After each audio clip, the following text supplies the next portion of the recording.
Welcome to Rob and Tony's Cinematic Adventure. I'm Rob Wilson. And I am Tony the Quano. So, Tony, it's that time of year. The summer is coming to a close, which means our summer blockbuster series must end. It must end. For this year. Not with a bang, but with a whimper. I don't know. There was quite a bit of pretty big bangs going on in this movie. So yes, there's a lot of bangs in this movie. Yeah, but it's been a fun series again, hasn't it? It really has been. I always enjoy these summer blockbuster series.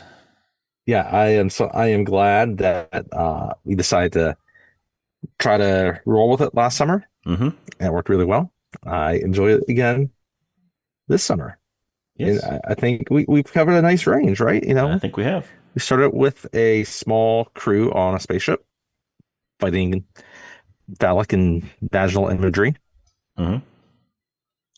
We then, went to Normandy, right? And a small group trying to save Matt Damon. Matt Damon. We saw Teddy Goldwyn get crushed with a pane of glass. Yes. We got to see Nicolas Cage's mullet flow. His magnificent in mullet. Windless spaces. Yes. It was flowing in the wind when there was no wind. We got to see John Travolta take baths in face waterfalls. Yes, face waterfalls. Mel Gibson got to hack people to death. Mm-hmm. We got to watch Rebecca De Mornay and Dwight Yoakam fight over airline miles. Yes. We got to see Terrence Stamp ask people to kneel before him, right? Yes, the late great Terrence Stamp. We got to the late great Terrence Stamp, which we'll have more on that later. Yes. We got to enjoy a new Superman movie. We got to revisit Rick Moranis shrinking kids. Mm-hmm. And how he didn't end up in prison for that. It was the 80s. It was the 80s. Wait, that was 80s. They were very lax. That was the late 80s. Yeah. We got to witness, Edward Furlong run with Arnold Schwarzenegger and Linda Hamilton. Mm-hmm. We got to see the underrated duo of Tommy Lee Jones and Harrison Ford. Mm-hmm. And we got to watch Dennis Hopper lose his head. Yeah. Yes.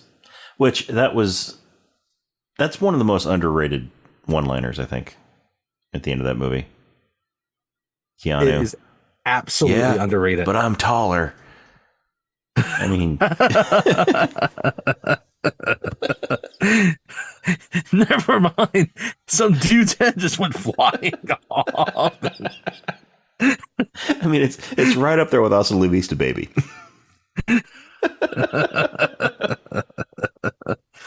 We had both this summer. Maybe not right up there with it, but it's extremely underrated. It's very underrated. Yes. You think of Also La Vista Baby, you think of Yippee-ki-yay. Mm-hmm. Right? You don't think, well, yeah, but I'm taller.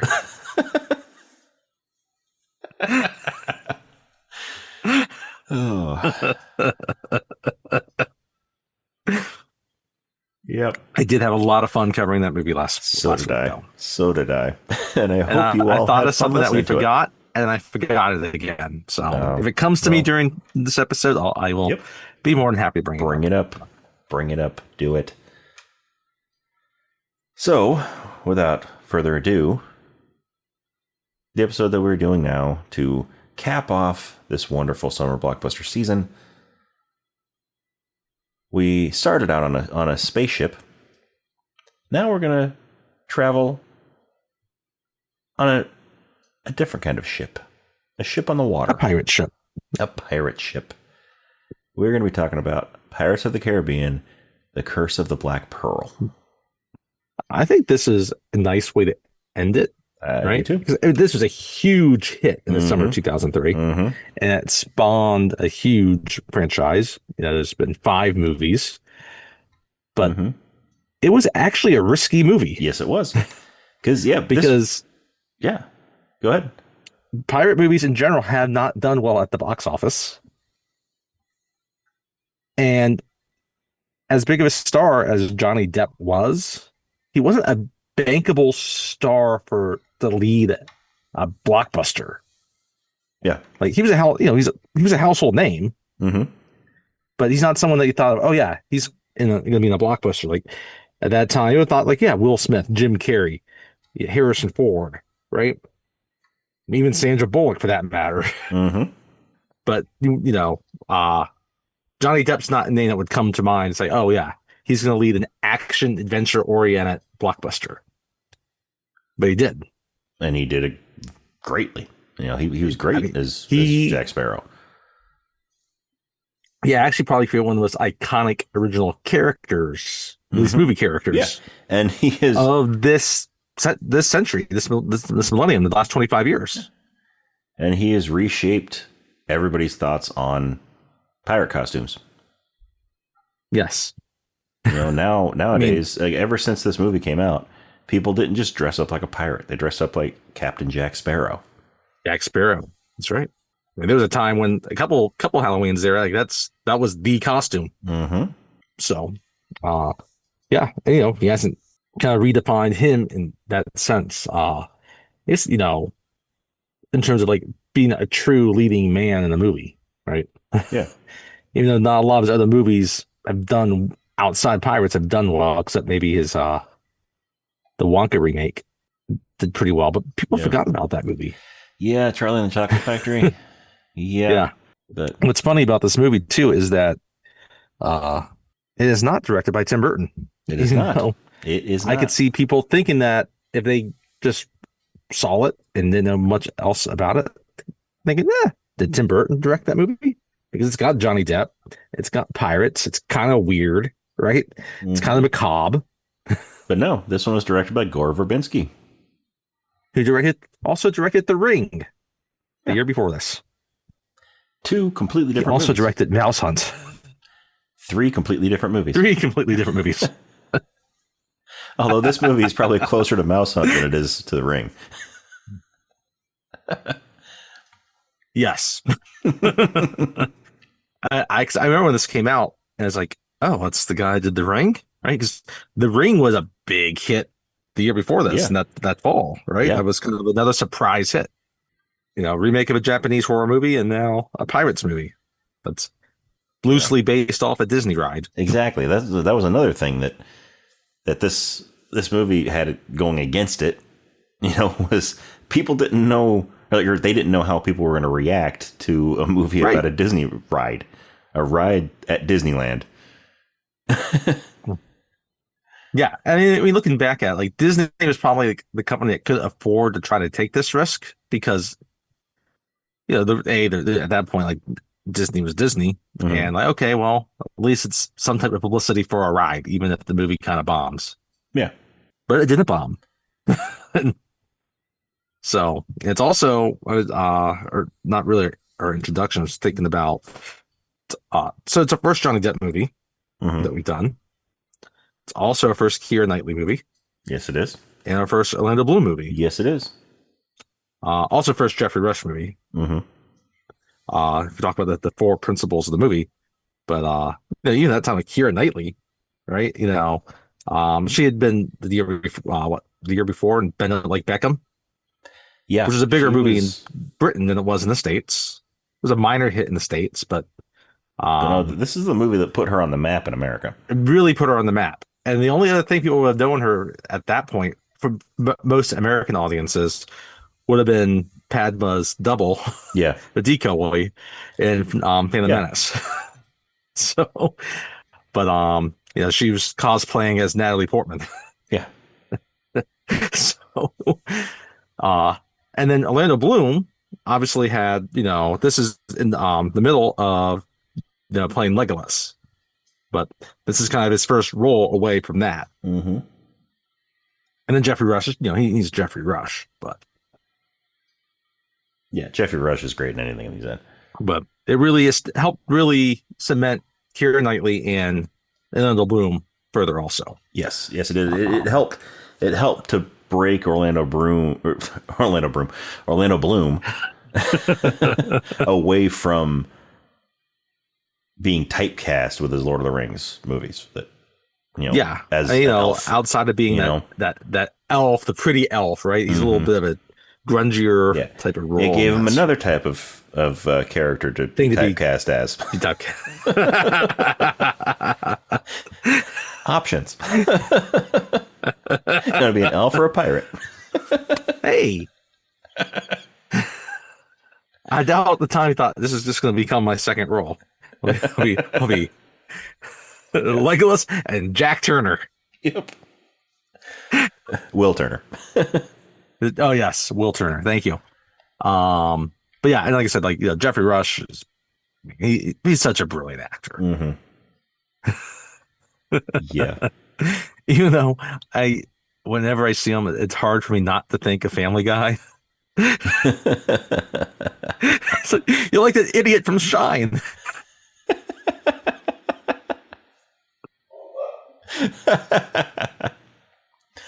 Yep. Anyway, then I mean, I think this is appropriate. I'm guessing. Go ahead. Sorry. No, as you can say, we also have Jonathan Pryce. I love Jonathan Pryce. Yes. I mean, he was a great Bond villain. I enjoyed his Bond villain in Tomorrow Never Dies. I mean, he sold that yes. It was he sold it that he was like in Tomorrow Never Dies, at least, that he was a newspaper magnate that was just trying to start World War III so he could sell more newspapers. But in this, I mean, it's a different role. He's actually a good guy in this one, but he is a good guy in this role. I also liked him in Ronin. I think we should do Ronin one of these days too. We should do Ronin. Ronan's one of my favorite movies. He's a villain in that too. Sometimes he's an Irish villain in that. That's the interesting thing about this movie, though, right? So, really the series as a whole, I guess. Like, there's, it's funny. You have a lot of pirates in it, but some pirates are playing more like good guys. Mm-hmm. And then you have a bunch of Brits, which kind of play towards an antagonistic type of role, but not really being villains. Yeah. Right. And then even a lot of the pirates in it are much more like, even the ones that are really more strictly villains are kind of more like anti-heroes. Yeah. Even more so than what the Jack Sparrow character is. To a certain degree. There are a lot of innocent people that die in this movie. Yeah. But in the later movies, like particularly the Jeffrey Rush character, right? You see that, it's a different side of him. Yeah, you see the different sides of him throughout the movies. And yeah, the other movies in the series have really more well-defined villains. Yes. Paging Bill Nighy. Yes. Yeah, and there's even like within that, there's even within some of the pirates in this movie, like some of them play more strictly a villain, right? Yeah. And there's others are just there as more comedic relief. They're right. Lee Arenberg and Mackenzie Crook, the two of them are great. I love their characters. So I think that's what This is one of the enjoyable things about this movie, though. It's fun. Yeah, it is. It really is. It's a fun summer movie. It is a popcorn movie to the fullest. It is. Yes. It is just fun to watch. It's been a long time since I've seen this movie. To be honest, it's been over 10 years. And I know I've seen it easily multiple times. But it was fun to watch again. Like there's so many different set pieces, in terms of action pieces. Some are just one-on-ones. Others are full skill type battles, right? But then like everything else, like the costumes are great, the makeup is great, the visual effects are great, the scope of this is just great. It's maybe 10 minutes too long. Yeah. But it's a very fun movie to watch. Yes, definitely. definitely. Yeah, it could stand to be a little bit shorter, but it's definitely it's a very enjoyable movie. And I've like we always said, loved this movie. it created original characters, right? And now, granted, like it's fallen into a lot of other things for the last 20 years where it's just become a property. And so but yeah, original characters. And then it's got some awesome lines. Yes, I mean, it really does.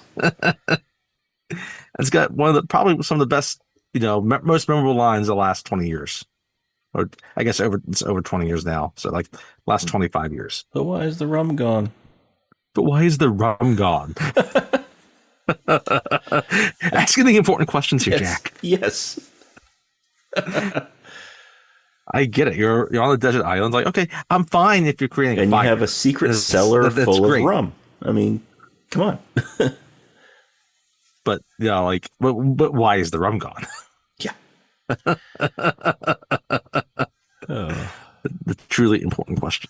And this movie brings us back Yes. to a game we haven't played in a while. I was thinking about that before I watched it, and then I researched a little bit, and I figured you would be on it, and I knew you would be here. Yes. To do it, so I will let you take the lead. So we got Who's Who of Doctor Who in here. So we got Kevin McNally, who I don't know why he's not higher billed on here, because he actually was pretty major in this movie. I agree. Gibbs was a pretty major character. Like outside of like the 5 that we mentioned, right?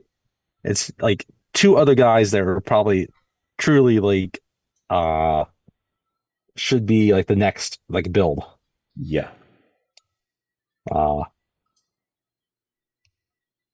Because it's a Kim and Jack Davenport, right? Or like the other 2 kind of main roles in this movie. Yeah. But anyway, Kevin McNally. So what Doctor Who episodes?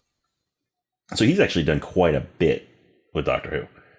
So he was in 3 of the episodes in the Flux season. So that was season 13, I believe, or series 13 of Doctor Who.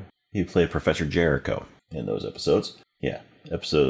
Season 13, episodes 4, 5, and 6. And then he was also did the voice of Merrick Kingdom in the 10th Doctor Adventures audio series. Okay. He was a couple of voices for a couple of different characters in the Doctor Who The Monthly Adventures, another audio series. All right. So he's done quite a bit with Doctor Who. I may have missed this. Did you mention that he was also in the Twin Dilemma? I did not mention that. So, which would have been the 6th Doctor. Yes. Back in the 80s. Yeah, way back. Like way back. Yeah, see, I didn't go that far back. But yeah, he was... he's been in Classic Who and New Who. Yes. So he really hits that mark. Yeah. He was also in 4 episodes of Supernatural. He played a really paranoid conspiracy theorist type guy. He's just a really, really, really good character actor. Yes, he is. He could just slip in wherever you want him to slip into. Yeah. But yeah, it's always good seeing him pop up and stuff. And he is in every one of the Pirates movies. All 5 of them. Along with I also Johnny liked Depp. him. Kind of an underrated TV series, the Turn, the series that was based off of Washington Spy Network. Yep. He was in that. I thought I enjoyed him in that. I've only seen bits and pieces of that show. But I've heard it's excellent. So who else do we have? You tell me. I know we got more. I didn't have time to do. I know we have. Look at her name. She's one of the first people we see in this movie. She plays the young Elizabeth Swann. Yes. What was her name? Young Elizabeth, Lucinda Dryzek. Yes. And obviously she would be New Who. But yeah, I remember that was one of the first things I looked up. 2006. The episode was School Reunion. Yes, she was that was the 10th Doctor episode. Yes. She was one of the main students in that episode. The one whose friend gets taken away by the principal because his mom won't let him eat the fries, yes. the French fries or the chips that are being served at the school because he's supposed to eat healthy. Gotcha. And so she's worried about him because he sort of just disappeared.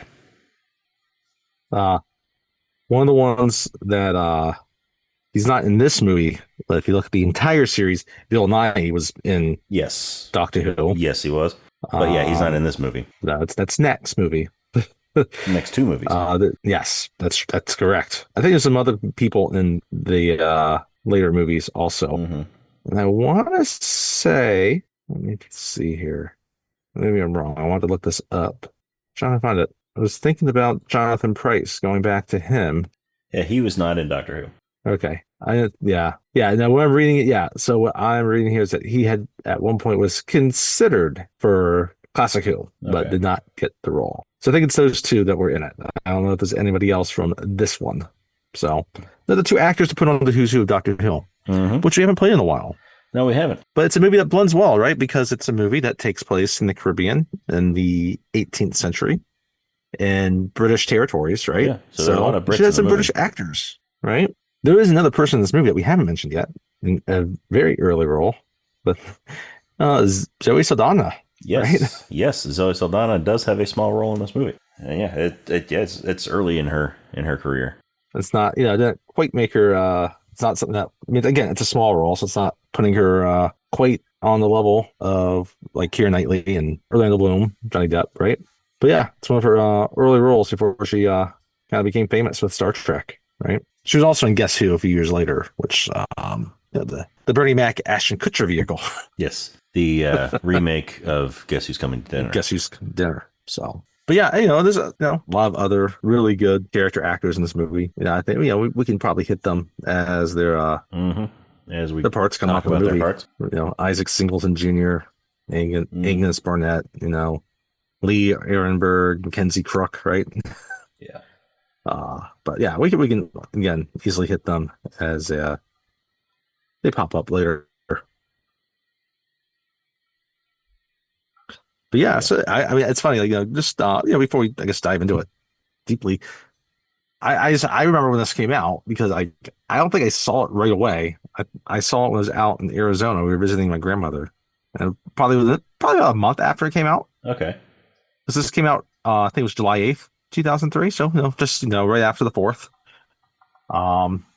Yeah, and I think we should see a movie, and we thought that was something all of us could enjoy, and I heard it was good, and yeah, so we went to the theater out in Arizona and watched Pirates of the Caribbean. Nice.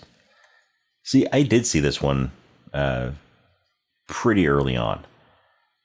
I don't remember if it was opening weekend or if it was just 2 or 3 weeks in. But I saw it with my sister in the theater, and we both really enjoyed it. Yeah, I mean it's a largely enjoyable movie. It's hard not to like this movie. Yeah, I can if you just like the sequels, it's fine, whatever. That shouldn't taint this one. No, which is a lot of fun. Yeah, it's like you mentioned earlier, it's good popcorn. And I mean, I'm one that I enjoyed all of the movies, all 5 of them to a certain extent. Right. I mean, I haven't seen the last 2. I've seen the first 3. The first 3 are definitely better than the other 2, but I did enjoy them for what they were. The fourth one is still a fun movie to watch. It's still fun, and then the 5th one, I mean, it definitely has its issues, but there's still that foundation of just fun adventure, swashbuckling movie that's there. I would definitely say I think 2 is probably the one that gets maybe overlooked now, even though it implant certain things in the pop culture as well. Yeah. I mean, like the Kraken became a far more identifiable monster Yes. because of the second Pirates movie. Mm-hmm. So, if we ever do Dead Man's Chest, that's something we would definitely talk about. Yes. So. Yeah, and it's a completely different Kraken design than Clash of the Titans. Yes, that might be a fun movie to do. The original Clash of the Titans. Yeah, we may have to do that one sometime. I remember seeing that in English class in high school. Yeah, I didn't watch it in school. First time I saw it was when we watched it together.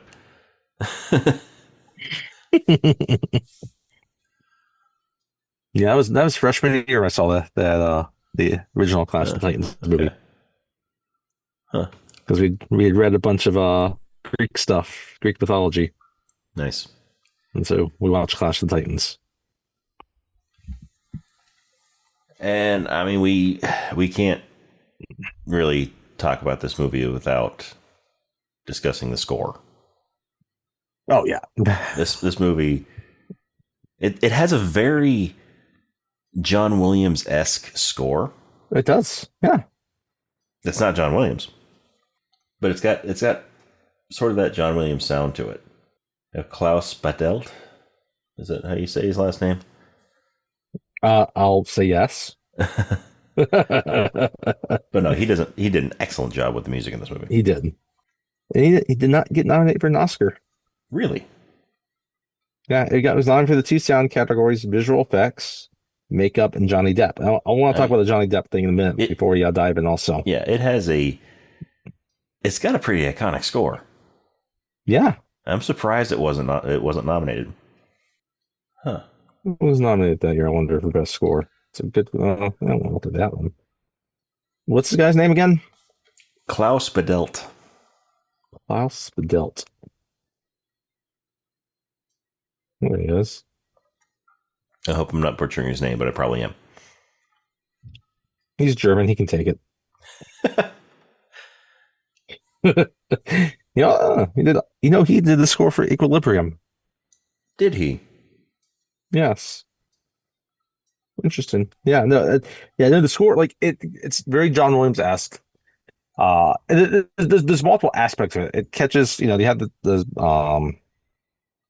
kind of the adventure theme, but then you got like the Jack Sparrow theme as well. Mm-hmm. All of it works really, really well. Oh, and he did additional music for Gladiator. Ah, okay. Best score. So Lord of the Rings was that year, Return of the King, Big Fish, Cold Mountain, Finding Nemo, House of Sand and Fog. So what's interesting about this are like four the guys who's going up against are like legends: Howard Shore, Danny Elfman, Thomas Newman, James Horner, right? Yeah. And then the guy for Cold Mountain is Gabriel Yared. He was I guess he'd won for The English Patient. So I guess that's kind of he was going up against some heavyweights. But even though what's funny about that, since they bring up John Williams, if John Williams had scored this movie and it's basically the same thing, John Williams probably would have been nominated. Probably. Because he's John Williams. I'm John Williams. John Williams, he put his name on the score and is going to get nominated. Basically, yes. Have the entire movie all just kazoo music composed by John Williams, and he will give you gold. He will. So, anyway, back to Johnny Depp real quick. As we talked about how he created such an iconic character, it's like I also at the time, as we got closer to the end of the year, people start wondering, oh, could he be nominated for Best Actor? Because people kind of saw him as he's a well-respected actor, and he lands in this blockbuster he helped to carry and created such an iconic character. And yeah, I mean, like it's kind of strange if you look at it. Like he's in a big summer pirate adventure blockbuster, and he was able to snag an Oscar nomination. Yeah. which was his first Oscar nomination. So and he's had 2 cents. He's actually not. He hasn't been nominated a whole lot for movies, but this was his first one. Yeah, and I mean he did a great job. He did a great job in this movie. He was completely committed to all of it. Yes. He was completely committed to his impersonation of Keith Richards. You know, like I personally, I'd love Jeffrey Rush might be the person that steals this movie for me. Though. Yeah, I think so. Yeah. Yeah. He's so good. He's so good. But yeah, he's got that pirate voice down. Oh yes, he does. Just guidelines.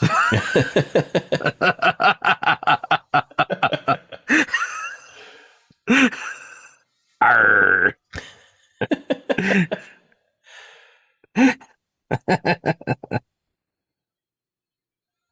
But yeah, I don't know if I have a whole lot else to really say before we get into it. Yeah, so let's get into it.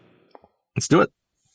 So, as always, spoiler alert, we are going to be talking about this entire movie, beginning, middle, and end. So if you've not seen it and you don't want to be spoiled, pause the podcast, watch the movie, come back and listen. If you have seen it or you just don't mind being spoiled, then keep on listening.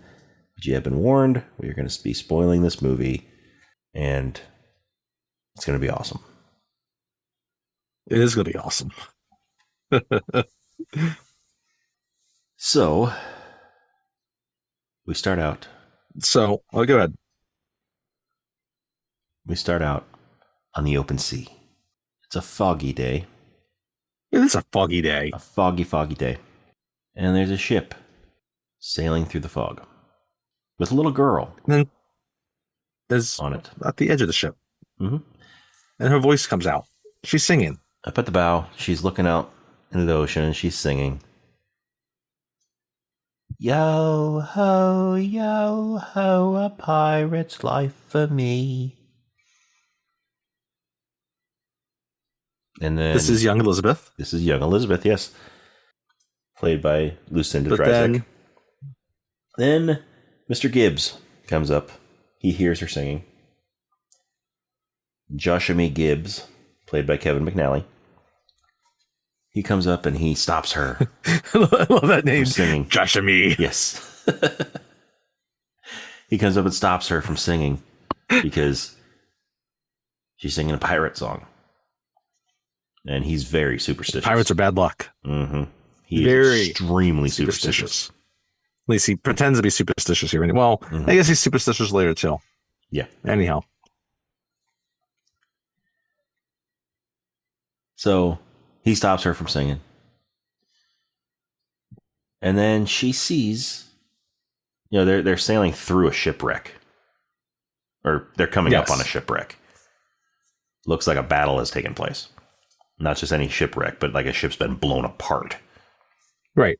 But all we see so far is just this, we don't see anything else, but then there's this boy that's on part of the ship. Basically floating down in the water like it's a raft. But he's unconscious. He's laying on this hunk of wood. And she sees him. This is Dylan Smith. He will play young Will. Mm-hmm. He plays young Will, I should say. And so at this point too, like her dad, who is a governor of one of the areas there Port Royal in the Caribbean. This is Jonathan Pierce. Yes, Jonathan Price plays Governor Weatherby Swan. Sorry, yeah, not Jonathan Pierce. Jonathan Price plays Governor Weatherby Swan. I love that name, Weatherby. Yeah, so she, yells out, says, "There's a boy." And so, they scramble everybody. And they go and they get him. They get the boy. Gibbs even says, like, it's already bad luck also, not just about the pirates, but there's a woman on this ship. Yes, but to have a woman on board. So, but yeah, they get the young boy out of the water, right? And now they've advanced through the fog, and they see that they come on upon the actual ship itself and see that part of it's like still burning, right? And that's what Josh Me's like, it was pirates, I tell you. Yeah. Right. And now the ship's getting ready because they don't know if this pirate ship is still in the area, right? But they're going to try to save any other survivors, but they also need to be prepared for defense in case they get attacked. And so they tell little young Elizabeth to watch over this young boy, right? While they're all doing their ship stuff. Yeah, so she goes over to him and she notices that he's still unconscious, and she notices that he has a necklace on, and it's got this strange looking medallion on it. Yep, this gold medallion with a skull in the middle of it. And she interprets it to mean that he's pirate or the son of a pirate. Yeah, because it looks like pirate gold. Then she hears her dad call her name, and so she just puts it in her pocket and then turns around. Well, actually, before that happens, the boy wakes up briefly. And he's awake just long enough to tell her his name is Will. His name is Will. And her name is Elizabeth Swan. Yes. So they have this brief little introduction. And then her dad calls again. She turns around. And then he passes out again. And she turns around, but she's still holding on to this medallion. Yeah. And she kind of hides it behind her back. And she just says, his name is, he woke up. He told me his name is Will. Yeah, he told me his name was William Turner. That's right. He says his full name. That's right. William Turner. He said Will Turner, but she said William Turner because she's proper. That's right. She's a proper young lady. Yes, she's a proper young lady. She sings about pirates, but she's a proper young lady. Yes. So right. And so after it kind of seemed like the danger might be subsided, right? We cut to a shot at the other end of the ship, and then you see leaving from the fog a ship, and all of a sudden there's a big black flag, right? And it unfolds, and it's got the skull and crossbones on it. Jolly Roger. Well, it's not a skull and crossbones; it's a skull and cross swords. It's cross swords. Thank you. Right, and and so that kind of cuts. That's kind of a cold open, right? We already had before all this happens, it's just kind of a black screen, and it's just most people are probably familiar with the Pirates of the Caribbean kind of right. And it's just that, and it cuts to 10 years later, and they're in Port Royal now, and she wakes up from this dream, and so she's dreaming back to so she's basically the day that she met. She's basically dreaming in a flashback. Yes, and the first thing we see her go look for is that medallion. And she opens up the drawer next to her bed. And it's like in a little secret compartment. And, it's covered in dust. So she put it in there and hasn't touched it for years. Yeah. Probably, maybe, who knows if it's been 10 years, maybe it's been 5 years. It's been a long time. Long enough for it to get a thick layer of dust on it. Nice, dusty. Yeah. And so she gets it and she puts it on. And she walks out to the window, right? And this is just before sunrise. And she looks out there over the sea, right? Well, first off, when she's looking at it before she puts it on, she kind of turns it, and she's got a candle next to her bed. So it turns it, and as the face of it, passes in front of the candle, the flame flickers. That's right. Yes, it's kind of like a small wind that blows through. So it implies, and that's when she gets knocked on the door. Has a little bit of power to it. Has something going on with it. Yeah. So we don't know about yet. We'll know pretty soon. But there's something to it. I mean, you can interpret that maybe somehow it's also inducing the dream. I don't know. There's a lot of ways you could take it. Yeah. But that's when she gets knocked on the door, and it's her servants and her dad come in. Right? And her dad has a gift for her. It's a new dress. Has a gift. And it's a corset. Yes, a dress with a corset. And she's never worn a corset apparently, before. But he tells her, oh, they're all the rage in London right now. Yes, they're all the rage in London right now. So he's sitting there talking to her while the servants are, they get her behind the little dressing screen and they're, putting the dress on her and tightening up the corset. To kind of put put this kind of in context, like when we see her as a child, she's between 10 to 12 years old, right? So this is 10 years later. So, she's 20 in her early 20s. But now Norrington is going to be promoted. It's a big deal. And he's having that ceremony tonight. Norrington was the captain of the ship that they were on when she was little. Yes. And now he's being promoted to commandant. So he is going to command a fleet rather than just a ship. And, it's not really, it's kind of implied right here that, the governor has hopes that his daughter will marry Norrington. Even though Norrington is like 40 years older than her. Hey, things were weird back then. I guess I knew you. I know he's not. You were a little girl. At the beginning, he's like in his 20s. So now he's like in his 30s, maybe 40s tops, and she's It's still weird that he knew her when she's like probably like 5 or 6 years old. Yeah.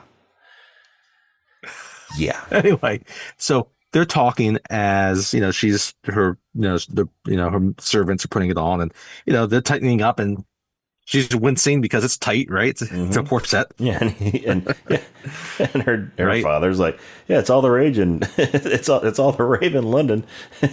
She's like, well, girls in London must not like to breathe.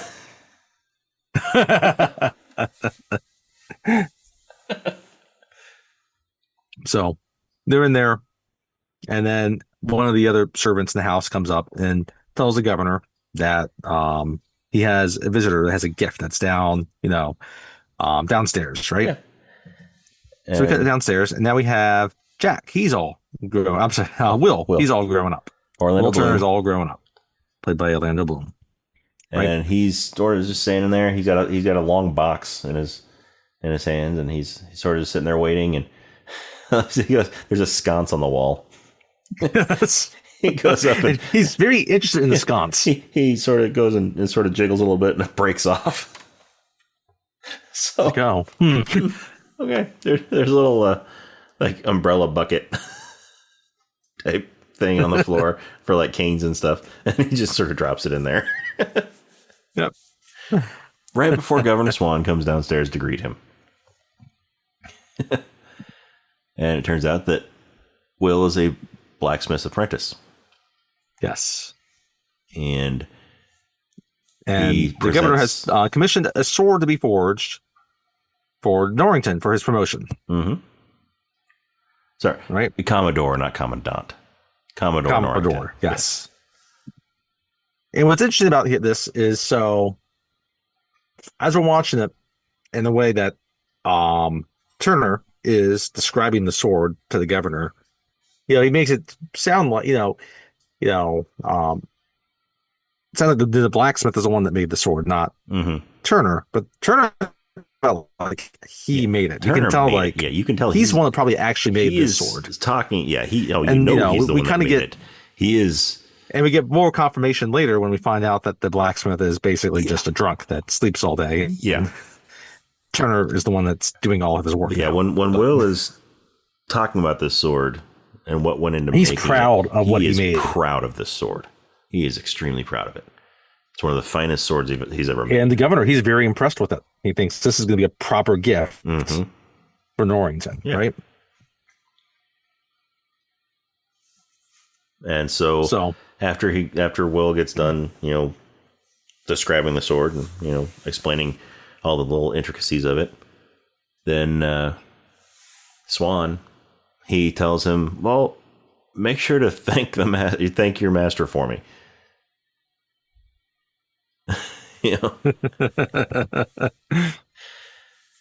And then, he will. Will is visibly, sort of just, it hits him. He's visibly sort of disappointed that, he put all this work into this sword and now he's not getting the recognition for it. his boss he's is. not going to get the recognition. So I think this is interesting. Obviously, they brought him in and they were able to find him. Probably gave him some sort of education enough, and then he was able to become an apprentice here at the blacksmith shop. But it's kind of too bad they never formally adopted him. They could have done that. They could have, but then it would have made things a lot weirder later. It would have made things a lot weirder later. Yes. I mean, yeah, they ain't blood, but probably for the still best. Weird. It worked out for Turner. Yeah, it kind of like one of those Boone and Shannon situations in Lost. Yeah. Yeah.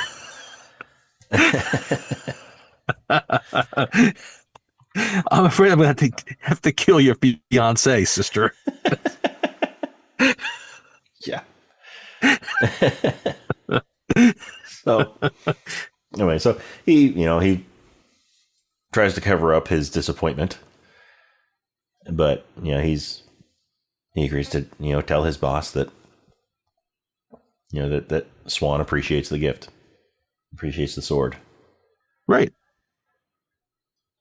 And this is about when Elizabeth comes down. Yes, and she's happy to see him because it's been a little while since they've seen each other. And there's definitely sparks between these two, right? Oh yes, yes. But she is a governor's daughter, and he is a lowly blacksmith. Yes, or blacksmith's apprentice. Blacksmith apprentice. Yes, and he's training towards a fine trade. So right. Yeah. He's not going to be someone's impoverished, but he's just a working class man. But still, when it comes down to it, in proper society, they're two completely different levels. Corsets and not breathe. Yeah. Right. Then they're two completely different socioeconomic classes. But love has no boundaries. Yeah. But Elizabeth is betrothed, essentially, to Norrington. Yeah. But basically betrothed.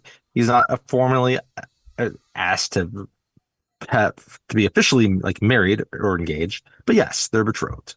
So he leaves, right? And so before we kind of get to the ceremony is about to start, right?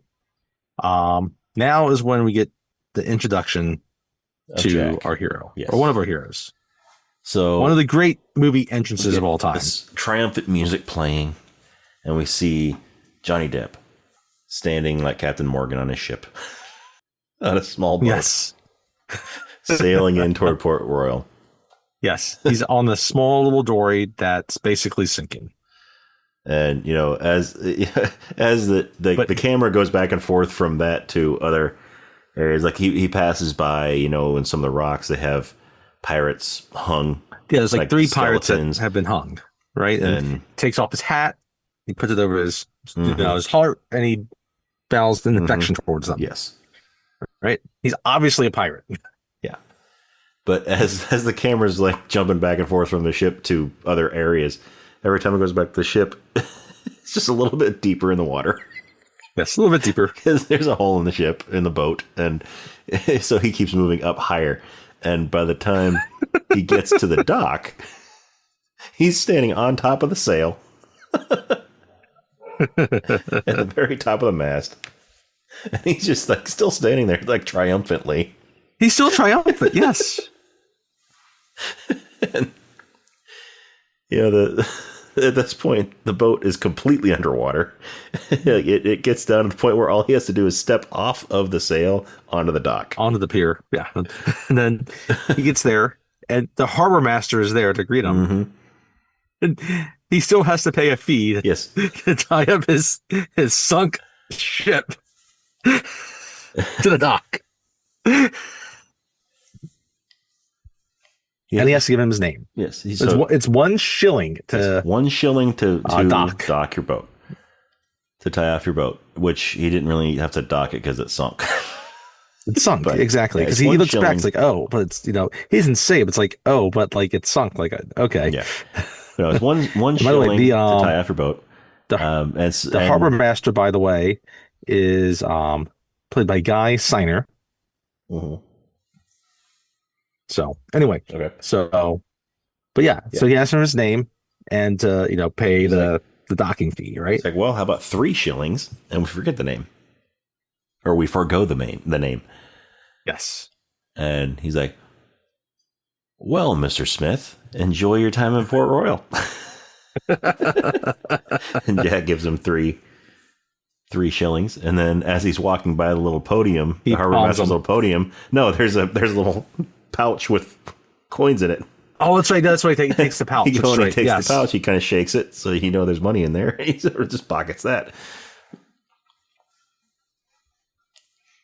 So he's now in Port Royal, and we're kind of getting shots of him as he is going through the port.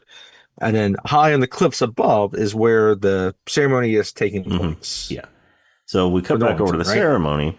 And so, and Norrington, it's the end of the ceremony, and he's being presented with the sword. It's very formal, right? Mm-hmm. And yeah, he's being presented with the sword. And we're seeing these scenes where Elizabeth, she's still in pain. She's still in pain. She's like gasping for breath by the corset, right? Yeah. Yeah. She's clearly, not feeling good.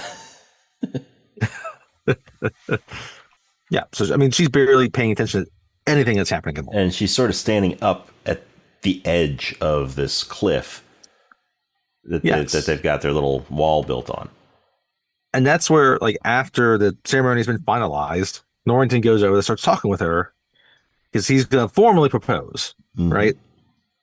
And, she's not even really hearing what he's saying. She's still trying to catch her breath, right? Yeah. She's at the edge of the walls. Before this part, though, we cut back to Jack. Because he is looking for a new ship. Because obviously the other one was sinking.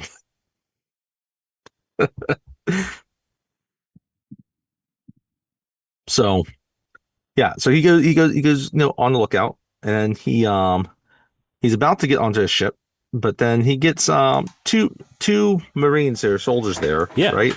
Spot him, right? And then they had the gun, they had the muskets drawn at him. Mulroy and Mortog, right?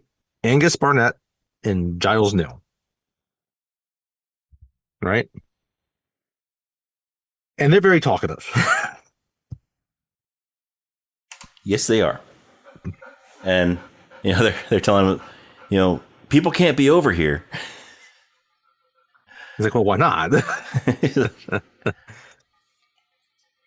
like, well, there's a ceremony going on. He's like, well, why aren't you here? Why aren't you up at the ceremony? But, and that's just like, but he's like, because we're supposed to watch. Why the would they have you?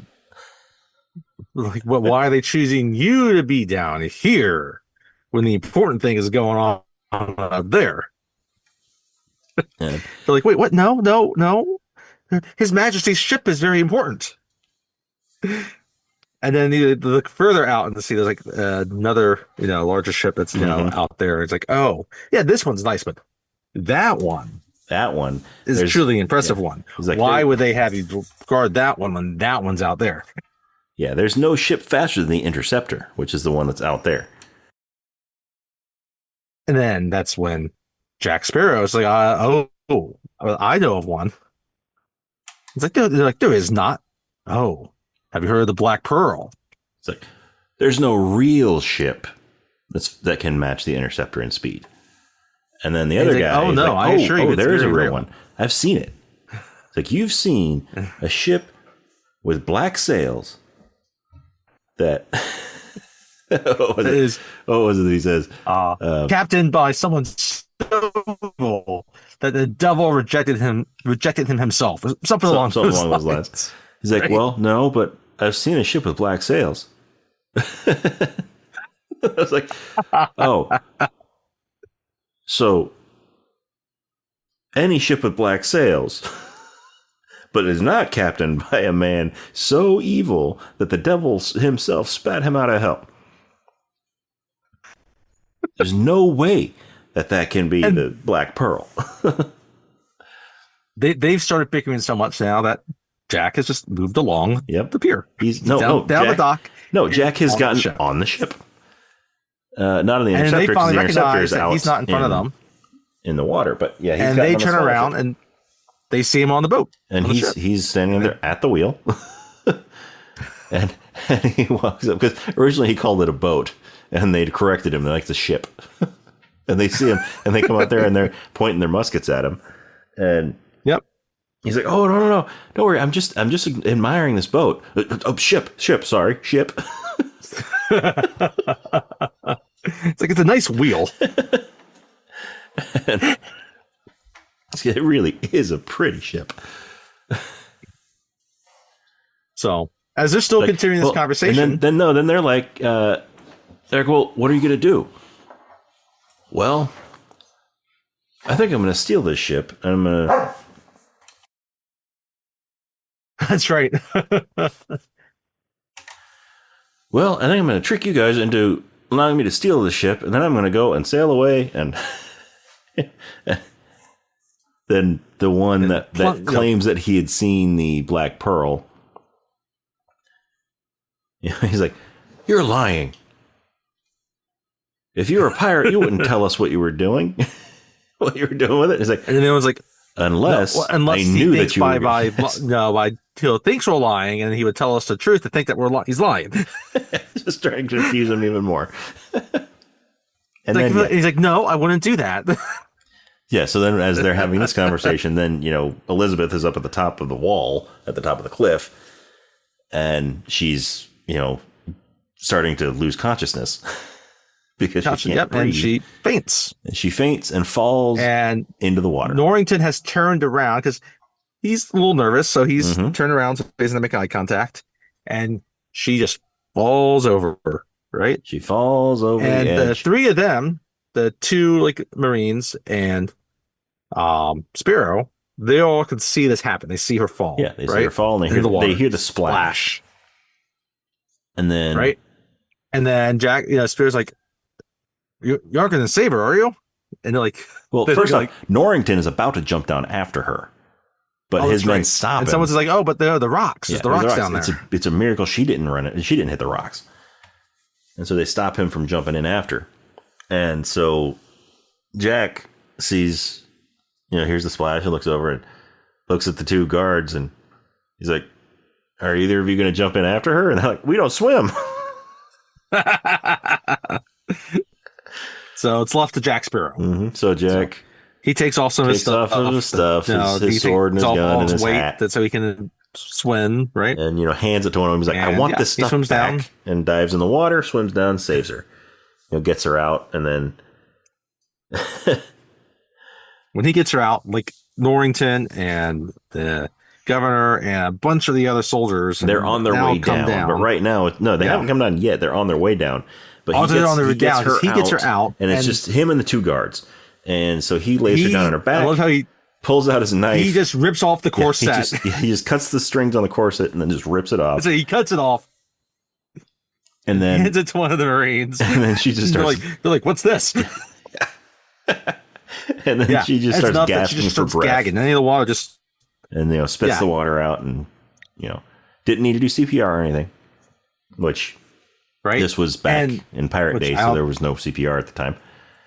There was no CPR. No. But he does see that she has this medallion. And he looks at it. Yeah, but after he does that, though, after he rips the corset off, one of the guards is like, "How'd you know to do that?" And he's like, "Clearly, you've never been to Singapore." That's right. Which begs the question: how has Jack Sparrow been to Singapore and back?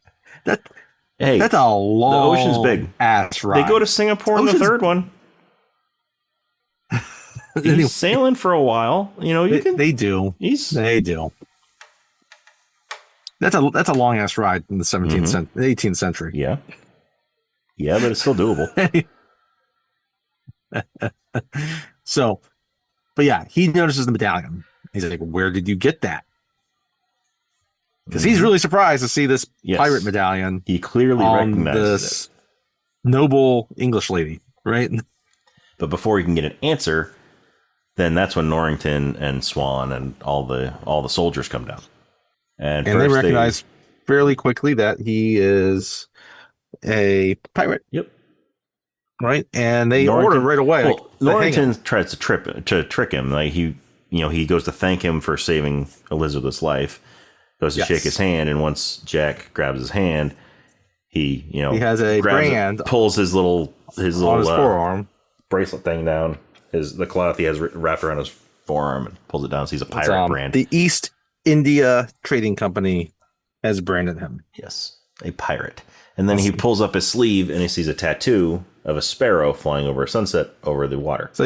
He's like, oh, Captain Jack Sparrow. Or Jack Sparrow. He's like, this Captain Jack Sparrow. You are without a doubt the worst pirate I've ever heard of.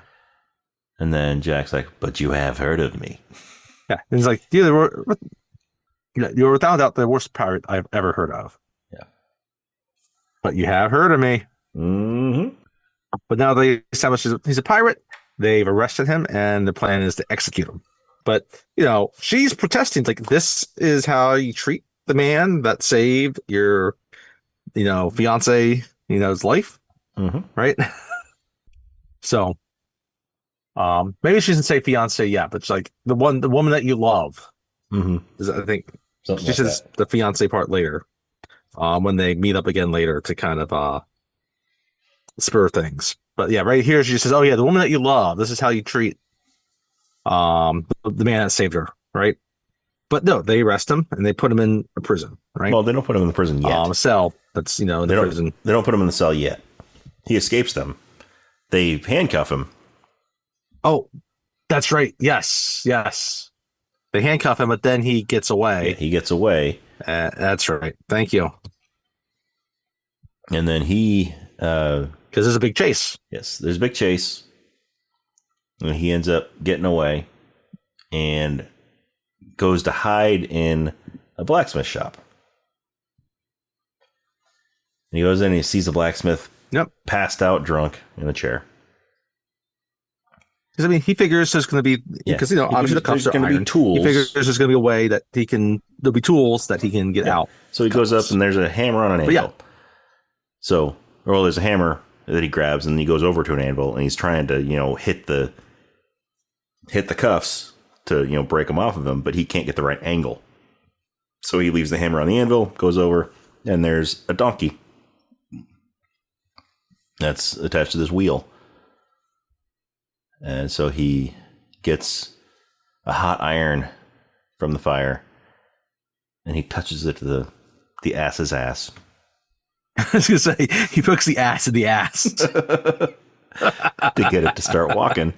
And then he throws the chain that is between his wrists, that's on the cuffs, up around the gear at the top of the wheel. And it breaks it. It breaks the cuffs off. Then he hears the door open. And he runs and hides. And it's Will. And he notices that his hammer is in a different position. Well, first he sees the donkey. He sees the blacksmith passed out. He's like, he's right where I left you. That's right, just where I left him. And then he sees the hammer. He sees the hammer. He's like, not where I left you. And then he sees that the ass has moved. He's like, not where I left you either. Mm-hmm. And so while he's sort of looking around to see who else might be in there, Jack comes out. And they have a sword fight. They're like all over, like fighting all over this blacksmith shop. Jack, makes comments that, oh, don't you have a girl? It's like, I made all these swords. Like he's like, why are there so many swords? He's like, I made them. I made all these swords. It's like, don't you have a girl? Don't you have a girl? It's like, well, I made all these swords and I practice with them 3 hours a day. It's like, oh, then you don't have a girl.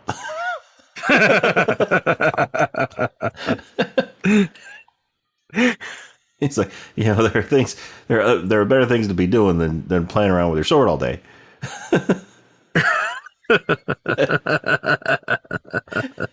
And Will's like, I practice 3 hours a day so that when I meet a pirate, I can kill it.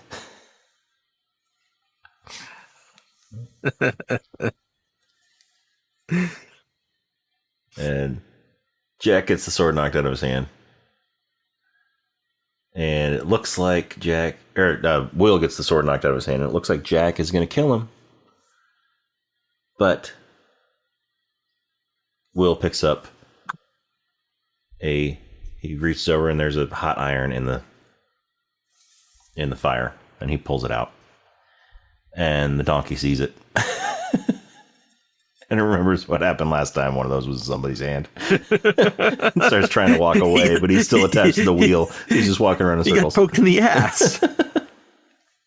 So Will starts using that as a sword. Until it gets knocked out of his hand. And doesn't it like get thrown up into the rafters or something, or up in the loft area? And so now, so now the place catches on fire. Jack has the upper hand, and he's like, but that's when they're getting knocks on the door. Like they have tracked Jack there, and he wants to kind of, escape out the back with the help of, and Will's not having any of it. Yeah, that's right. The place doesn't catch on fire.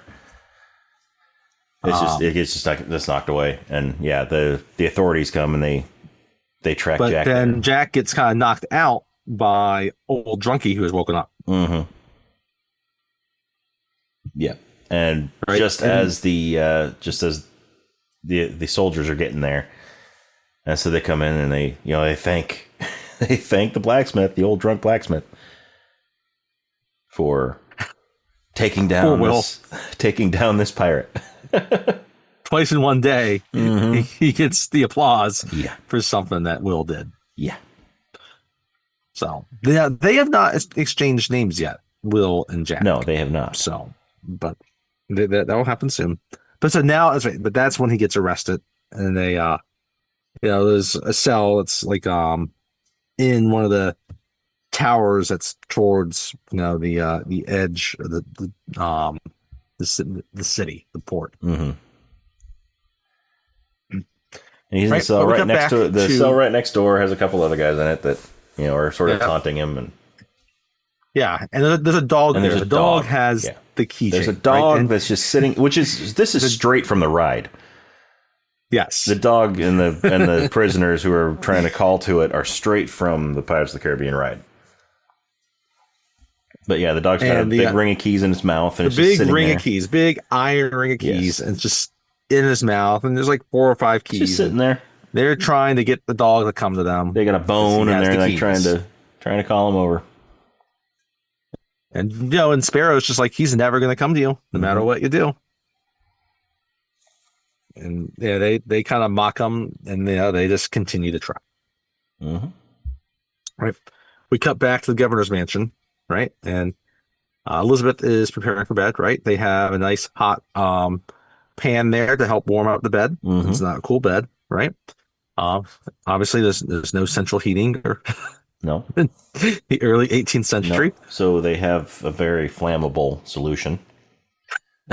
I never understood why they used these things. These bedpan, not a bedpan, but they use these bed warmers, where it's basically just a little enclosed pot on a pole that you put hot coals in. There's literally hot coals in and then stick it under the mattress. And back at this time, mattresses were very often made with straw and other very flammable materials.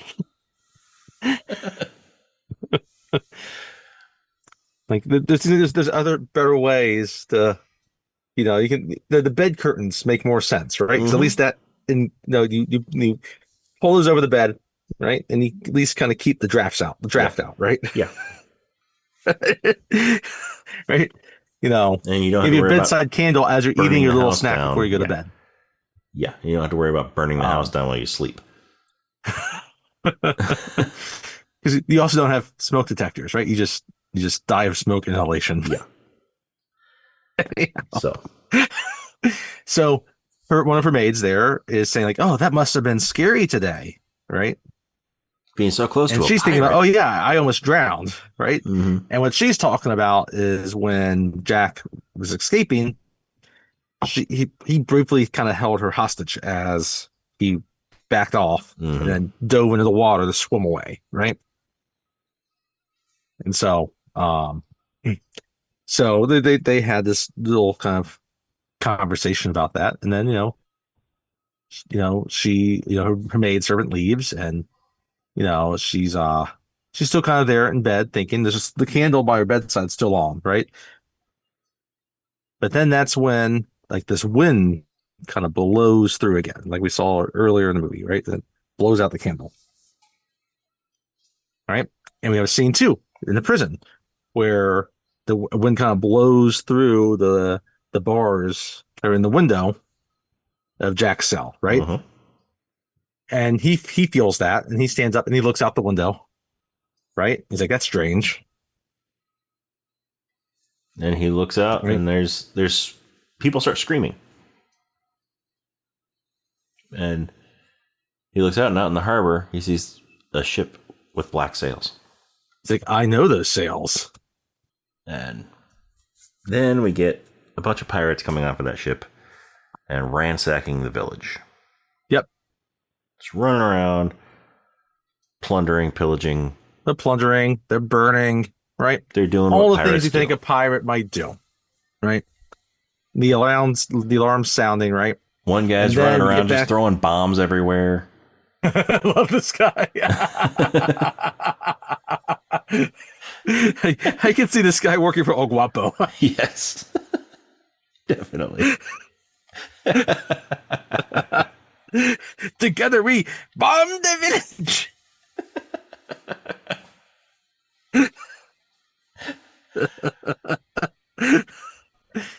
Yeah, that one has to come up soon, shouldn't it? Yep. We gotta do Three Amigos sometime soon. But anyway. So the pirates are running around, and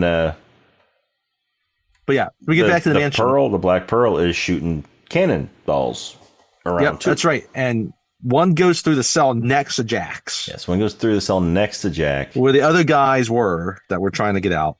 And they happily walk on out, right? And they sort of taunt Jack as they go. So he's still stuck in his cell. So, but then we get a shot as back to Elizabeth, right? And her maidservant comes back in, and she's like, "You gotta hide, like you're the governor's daughter." Like, she's thinking that they're looking for the governor and his family, right? Like they will be top targets, right? So they put her in the closet. They put her in the closet, and then the maid goes wherever she hides, also, right? And then we get Pintel. When does she leave the closet? Well, she's in the closet, and then Pintel and Rigetti. Oh, she doesn't. That's right. Yes. Lee Ehrenberg and Mackenzie Crook, the two more comedic. But doesn't pirates, she? Oh no, that's right. They're looking around because they're looking for that medallion. Right. Before she gets in the closet, she does leave the bedroom. She goes out, right? Yes, that's right. There's a knock on the door, and she's looking from the top level down. And the butler. I don't know why. The butler goes to answer the door. The butler opens the damn door. Well, I mean, it's his job.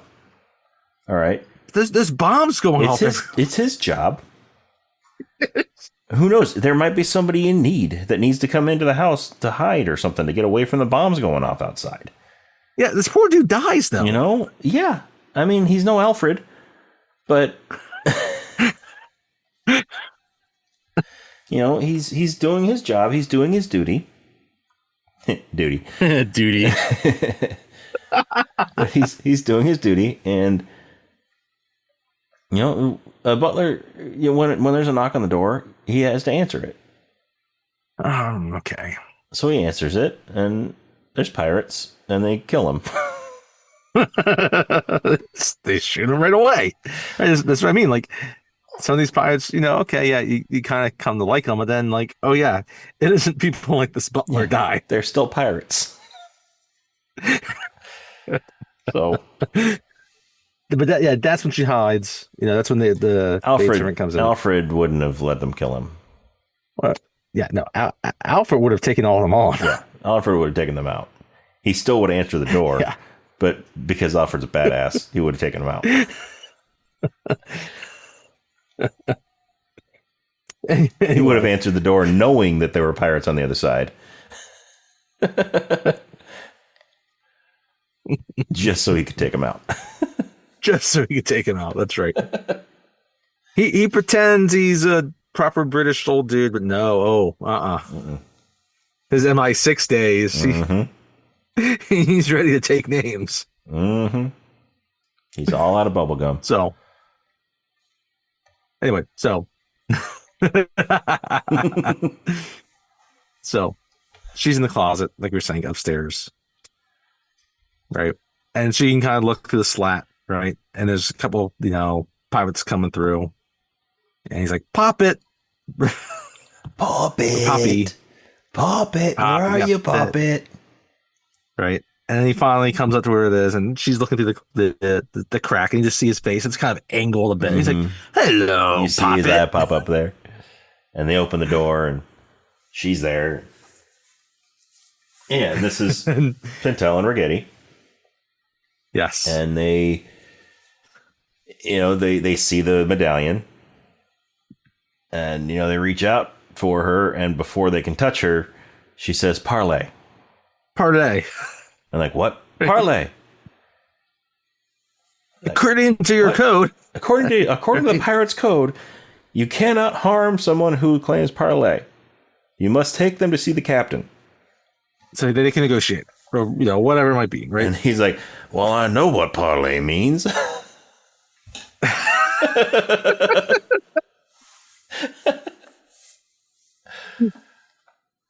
So they take her hostage. They take her captive to take her to the captain because she has called parlay. Rigetti is Mackenzie Crook, and Pintel is Lee Arnberg. And Rigetti has a wooden eye. Yes, Rigetti has a wooden eye. There's no peg legs. It's not a glass eye. It's a wooden but there is a wooden eye. There's a peg leg in one of the later movies. Yes. But yeah, not this one. This one has the wooden eye. So they take her. They kidnap her. Right? And now we get cut back. We're in the prison. And now you have Jack. He's trying to get the dog to come over there. Dog's still not moving. Mm-hmm. Dog's still not moving. Right? So, before we get Jack with the dog, we get Will. He goes outside a blacksmith shop and sees the pirates going everywhere. That's right. And we have shots of him in the streets combating mm-hmm. the pirates. Yeah, that's right. So he's fighting the pirates, and he stabs the one that's been throwing bombs everywhere right before he can throw a bomb. That's right. and keeps moving. So Will keeps moving, and he gets over to the jail. And so that's when Jack is trying to get the dog's attention, and Will comes in because he knows where Jack is, and he's looking for Jack specifically because Jack's a pirate. He's a pirate. And has the dog run off? The dog has to run off at some point because they don't use the key to unlock the door. Yeah, no, because I think the dog ran off as Will was coming in. Yep, right. So, but then, we gotta remember, like the bars on the cell, they're iron. Mm-hmm. And Will looks at them. It's like, oh, I think I know what type of this lever this is. He's like, I just need to apply some pressure here. Pressure here because I helped build these cells. He knows what kind of hinges there.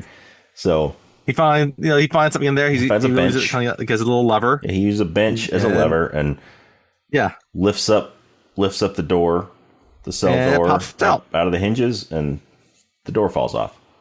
And that's where they exchange names, I think, right? Yeah, they exchange names in there, but so Will makes Jack make a deal with him before he let him out. Because Will knows that they've taken Elizabeth, and so he makes Jack promise to help him get her back. And so that's right. So Jack agrees, and Will lets him out, and then they're sort of sneaking out of there. Meanwhile, the pirates are all headed back to the Pearl. Right. And they bring Elizabeth onto there, Mhm. and that's where she meets the captain of the ship, Barbosa, Hector Barbosa, Well, first of all, portrayed they go, but she doesn't meet him quite by Jeffrey yet. Rush. They get her on the ship, and they start sailing away. And Jack and Will still need to be able to get out of the ship. They need to find a way to chase the Pearl. And so Well, I'm trying to remember, because I thought, doesn't she convince them to stop the raid? No, they found what they were looking for.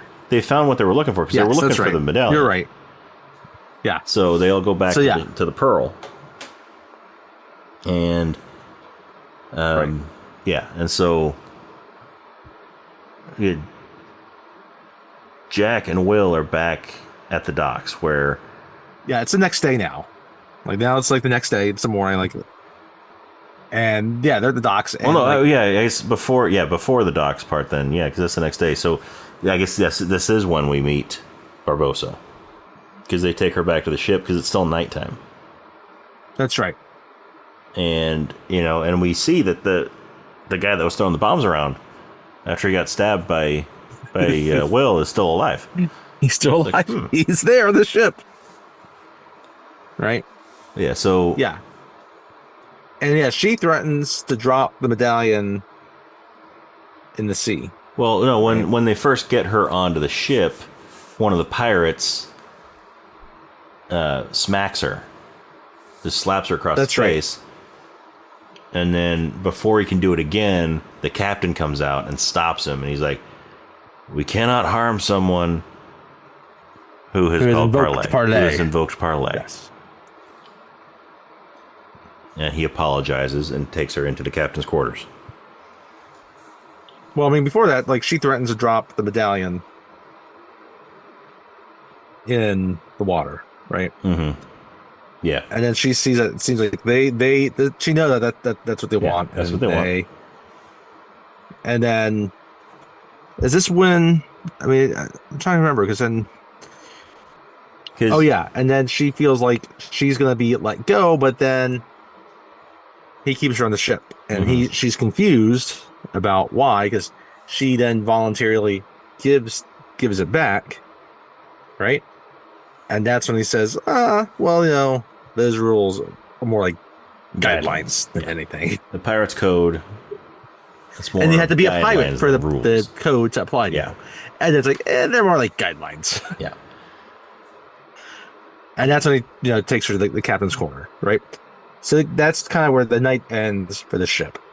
And then we have the next day. Yeah, I guess the rest of that stuff doesn't come until a little bit later. Yeah, it doesn't come until later. She doesn't realize all that yet.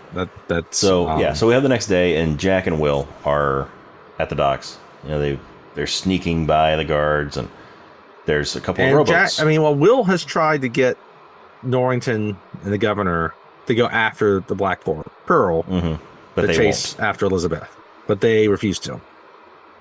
Right? And so that's how you have Jack and Will now trying to commandeer a ship. Yeah, so there's a couple of rowboats that are flipped upside down, and they're hiding under one of them. Yes. And you just see the rowboat pop up, and their legs underneath it just walking toward the water. Yep. And not suspicious at all. Nope. And they end up walking underwater, and they're holding onto the boat, and in physics defying undersea adventures. They're just walking on the bottom of the ocean, and they're just holding onto this boat, and there's an air pocket underneath it so they can breathe and talk to each other. Yes, thankfully, yes. Just happens to be at neck level, and the basically the same height.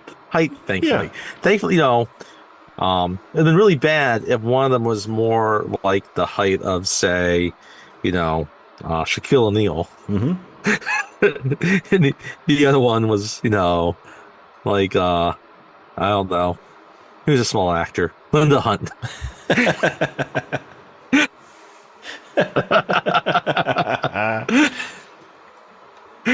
So yeah, that would have been interesting.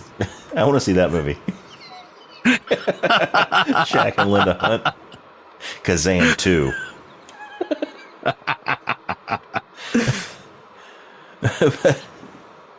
Anyway, so they get to that original ship that Jack was standing on with the two guards earlier. And they climb up onto the ship, and they cut it loose, and they're starting to pull it away. And the guards see them, and they call out for the interceptor that is still close by. So close by. Yep, it's in harbor. And so the interceptor pulls up next to it. All of the sailors from that swing over onto the smaller ship. Meanwhile, Jack and Will swing over to the interceptor. Yep, they're up on the mast there, and they just swing all over, and they commandeer the interceptor. The interceptor. Exactly how Jack was saying he was going to do it earlier. They open up the sails, right? And they sail off. And they sail off after the Black Pearl. I love how there's one of Norrington's guys there. It's kind of on the shore watching all this happen. It's like, that is without a doubt the best pirate I have ever seen. And Norrington's like, it would appear so.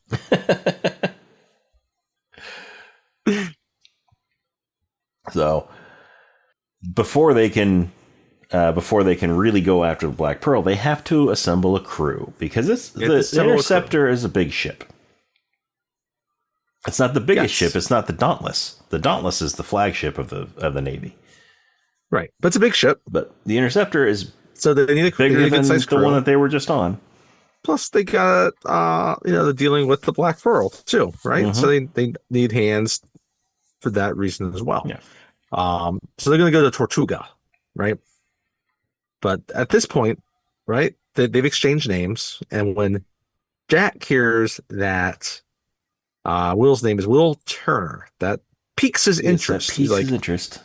It's like, oh, you have no doubt named after your father. And Will's like, yes, right? I am. And then Jack just leaves it at that. Yep. See, they don't go into his history yet, right? No, not yet. I don't think so. So then, does Tortuga come next? I want to get to Tortuga next. So they get to Tortuga. And the good way, this is it's like most Isley. Yeah. For pirates. Yes. That's a very good way to put it. You won't find a more wretched hive of scum and villainy. And as soon as he gets off the ship, there's a little lady there that slaps Jack. She just goes like, Jack Sparrow, and she just slaps him. Mm-hmm. It's like, I didn't deserve that. I don't think I deserve that. Then another lady slaps him. It's like, I probably deserve that one. But they go to a bar because they're looking for a particular person. And Jack knows where he's going to be. So they go to a pub and they find Harrison Ford. Yes, they do. Sitting in a booth. He's about to kill an alien. He's about to shoot first, but first they have to barter passage to Alderaan. Anyway, no, they find Gibbs, and he's drunk, and he's passed out drunk, and so Jack throws a bucket of water on him, and wakes him up, and they explain the mission to him, and he agrees to go. He agrees to help him because he and Jack know each other from way back. Yes. So they used to run around. It appears that from earlier that he's a pirate himself, right? Yeah. He was on the ship earlier. We don't know if his time with Jack was before or after the little prelude at the beginning of the movie. But they have history. Yeah.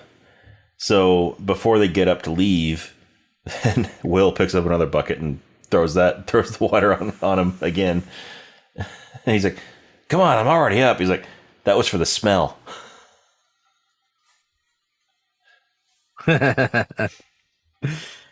But before they leave, there is a small conversation, part of the conversation that they have very quietly, where Jack talks about how he has leverage over Barbossa. Yep. And he talks about how he has the son of Bootstrap Bill Turner. Yes. And he kind of looks over towards, Will, right? Will kind of hears that they're kind of talking about him, but he doesn't understand really the context at all what's happening. That right there kind of confirms that their time together was before the prelude at the beginning. Yes, that's actually a very, very good point. So. Right. And so they construct a crew, right? Including a man that has no tongue, but has his parrot that speaks for him. Yes. His name is Cotton. And they're not sure how he trained the parrot to speak for him after his tongue was cut out. But somehow he did. And the parrot kind of doesn't speak directly, right? He kind of speaks kind of in code. Mm-hmm. But all of them have interpreted the code. Right? Yes. Oh, wait. This is another Doctor Who connection. Cotton? David Bailey? The Robots of Death. Yes, there we go. In the 14th season. In the Tom Baker series. Yes. So another Doctor Who connection. And he's also there we go. Another Who's Who. He's also in the audio. He's the narrator voice in 2 episodes of the the new series Adventures audio series from 2017. And is Marty, who is a dwarf, Morton Clubber. And he was also in the Companion Chronicles. He played the Celestial Toymaker in another podcast series and the Doctor Who The Lost Stories. He's done a lot of Doctor Who stuff too. Mostly audio stuff. There we go. So yeah, there's another for Who's Who of Doctor Who. So we have the dwarf Marty, and then the other main character that we get in here, early major of the crew, is Anna Maria, played by Zoe Saldana. And she's upset with Jack because he owes her a ship. Mm-hmm. Right? And that's why she's there. Like right there, she's kind of hiding at this point, right? Yeah, she's got a big hat. Got her shirt over kind of her mouth. She's got a big hat. She's kind of looking down. Pulled down. Right. And yeah, so she starts going off on Jack. Actually, she slaps Jack. Will's like, yes. You didn't deserve that one. Will's like, I suppose you didn't deserve that. I deserve that one. I deserve that one. But she's going off about Jack owes her a ship and she's not going to help him. And that's when Will steps in. He's like, well, if you help us. You a better ship. Yeah, if you help us, Jack will give you a better ship. That one. And then Jack, this whole time, Jack is repeating, he's like, yes, I'll get you a better ship. And then Will's like, that ship, and points to the Interceptor. Like, wait, what? No. Like, what? That ship.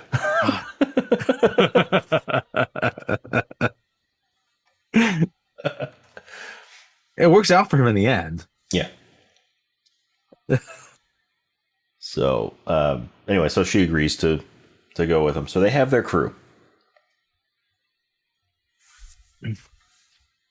And now they're setting out to... we forgot.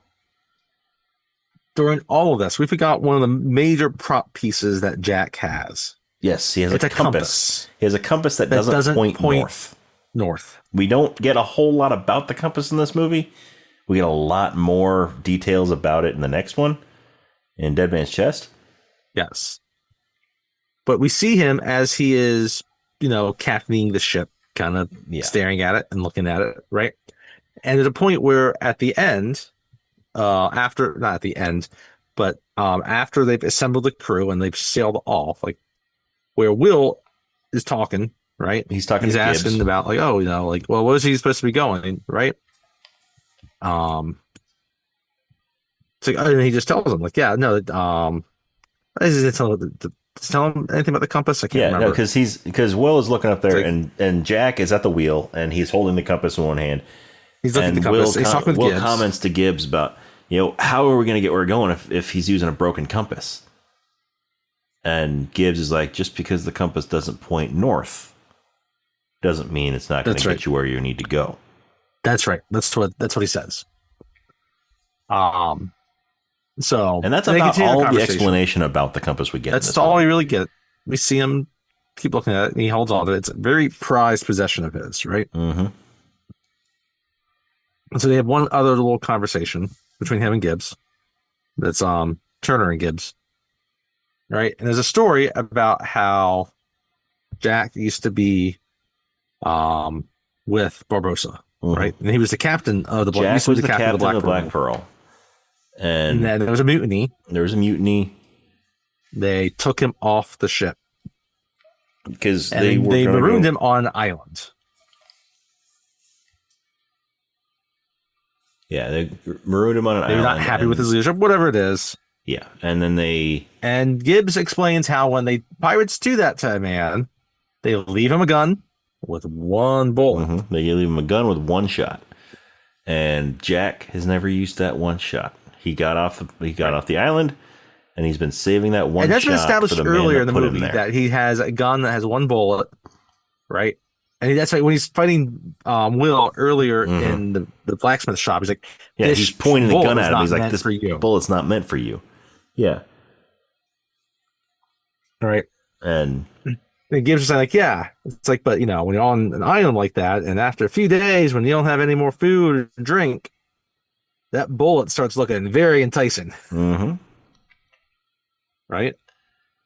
And then, Will's like, well, how to get off the island? He's like, well, right. He waded out into the water. He waded out waist deep in the water. Sea turtles. And he stood there for 3 days and 3 nights until all manner of sea creatures came up around him. And he was able to make a raft with their shells. He was able to get a couple of sea turtles, tie them together, and make a raft out of them. And then he's like, well, what did he use for rope? And that's when Jack walks up. He's been listening to this. Gibbs. Well, first Gibbs is like, what? Then Gibbs is like, oh, wait, I haven't thought about that. Like, I haven't thought about that. Then Jack is like, human hair from my back.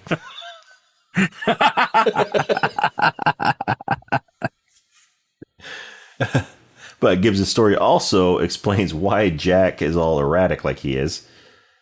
Because he was out in the hot sun on the beach for for so long. Yeah. In the scorching sun. I love how when he's talking about it, Turner's like, oh, that's why he's a little... Yeah, he's like, kind of starts waving his fingers a little bit. And so that's the crew there, right? Now we got to get back to the Black Pearl, right? Mm-hmm. First off, they know where the Black Pearl is going to go. It's going to go to Isla de Muerto. That's right. And because that's where it's Will's like, where does the Black Pearl make birth? Like, where does it make birth?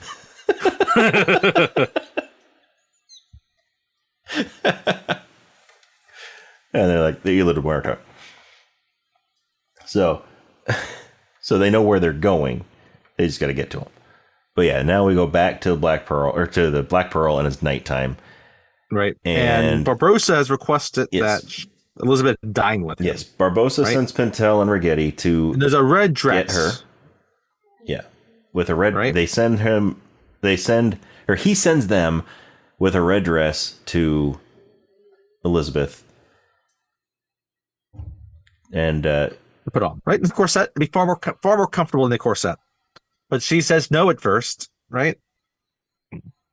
And then they say, oh, well, he said he'd say that, so and he said that. It's either the red dress or you're naked. Well, there's a callback to earlier because earlier when she's demanding that they let her go, when she's about to drop the medallion off the side of the ship, we forgot to mention this. then, she's talking about how pirates are, they're not civilized and all this. And then the way that he answers her demands to let her go is he says, I am disinclined to acquiesce to your request. Just to your request. And she looks at him. It means no. It means no.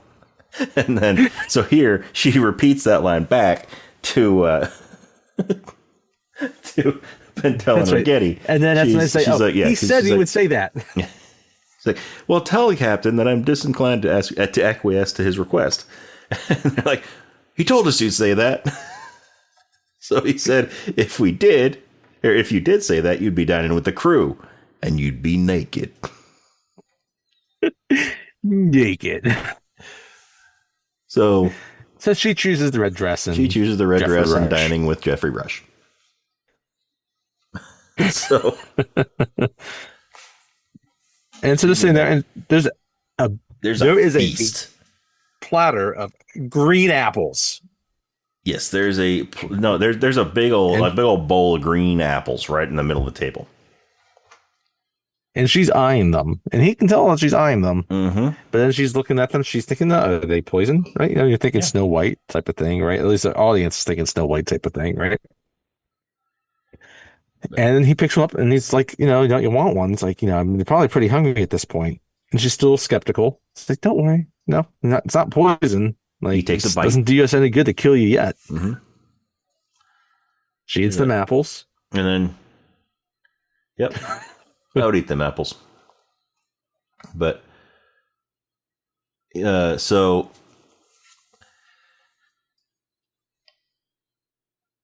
Yeah, so he's explaining to her that he used to have a taste for all sorts of stuff.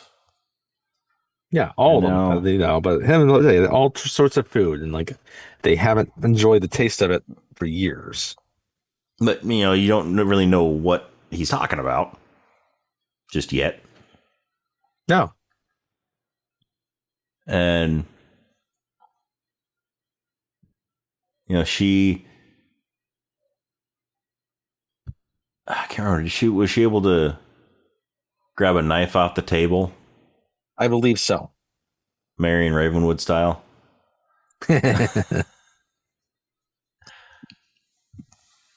So in the middle of his speech, she sort of like stands up and threatens him with a knife, and then runs out of the captain's quarters.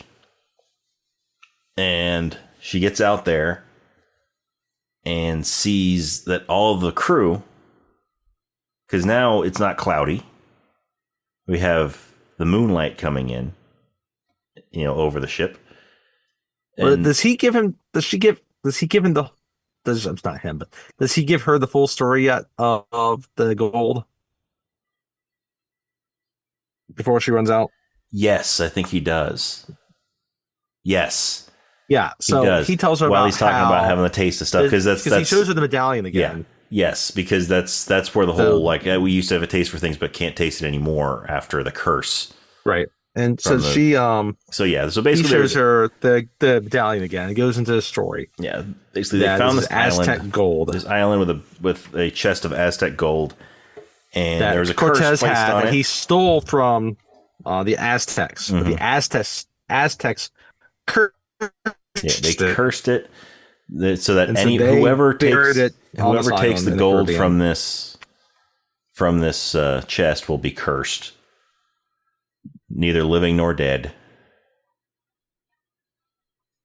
And right. And the only way that the curse could be broken is if he returned all the gold back to it, and then someone that took it, their blood has to be spilled on the blood. Yeah. That's a kind of short story. Yeah. So then he goes into before this curse, and I could taste all this wonderful food, and now I just want to be able to taste these apples. I just want to be able to eat them apples.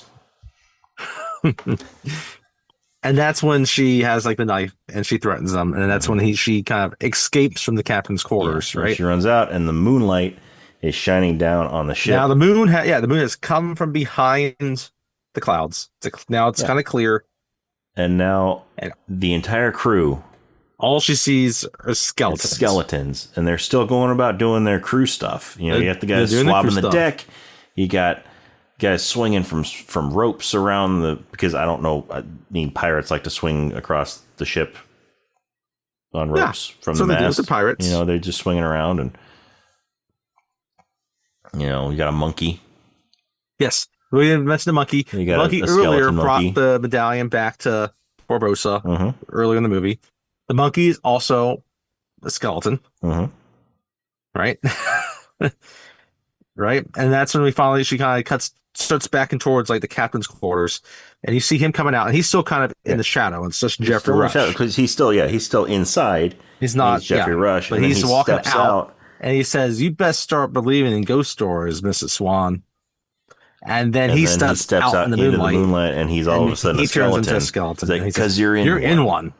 And that's when she just runs into his quarters and shuts the doors, and he finds a bottle of rum and he starts drinking from it and smashes it, and they all start laughing.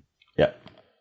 And of course you see it, you know, it goes in his mouth, and it just starts like just coating his bones. You know, it starts dumping all in his ribcage. It's a brilliant scene. Because, like, it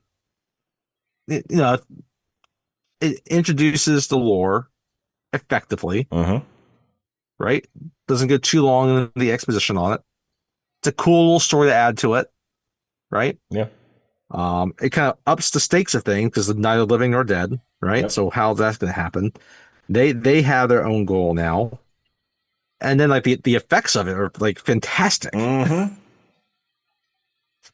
Oh yeah, they've had the effects are top notch. And then, but I mean, Jeffrey Rush plays it fantastically. Keira Knightley also is very good in this scene.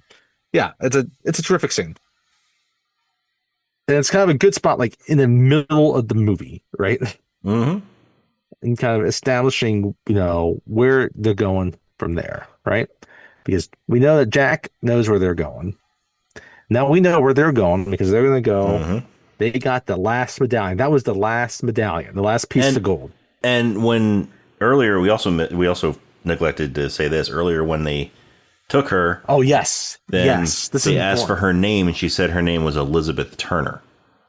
Right, because she's thinking that if she says her name is Elizabeth Swan, then they're going to be he doesn't call her Swan. He calls her Turner. Yes, because she's thinking that. If I say Swan, she told them that her last name is Turner. It's Turner, and all of a sudden, like when she says that, everybody on that deck starts looking at each other. Yeah, right. And so, we have to understand that they had the last piece of gold, and now they have Turner that they can use her to lift the curse. Because children have their parents' DNA established there. At least half of her DNA would be her father's if she were really Turner and not Swan. Oh yes. And the reason why it's important that it's a Turner also is because it's the piece that he stole, right? And so that's the last piece. It's his blood. It's Turner blood that would have to avenge or settle the curse. All right. So now we know where these parties are going. Yeah. So they take her back to Isla de la Muerta, and they're up at the chest and. Meanwhile, Will and Jack have they've arrived there also. And right now it's just the two of them, right? That are there. Okay. And when they leave the ship, they speak with the rest of the crew, and it's like, if we don't come back, make sure you honor the code, right? Meaning to leave them and to move on, right? So, they get to the chest, right? And they're ready to, drop the gold in, and they cut Elizabeth. So some blood they drops make it look like they're about to slit her throat. Yes. That's right. But then Barbossa just cuts her hand, has her squeeze the medallion so that her blood gets on the gold, and then makes her drop it into the chest. And then nothing really happens. They're all like, they're looking around. Wait. is the curse broken? And so Barbossa, he's like, well, we got to test it. So he pulls out his gun. he shoots Pintel. And nothing happens. Nothing happens. He's still the undead. And he's like, oh, I'm not dead. I'm not. You shot me. I didn't do anything. Like, yeah, the curse has been lifted. He's dead.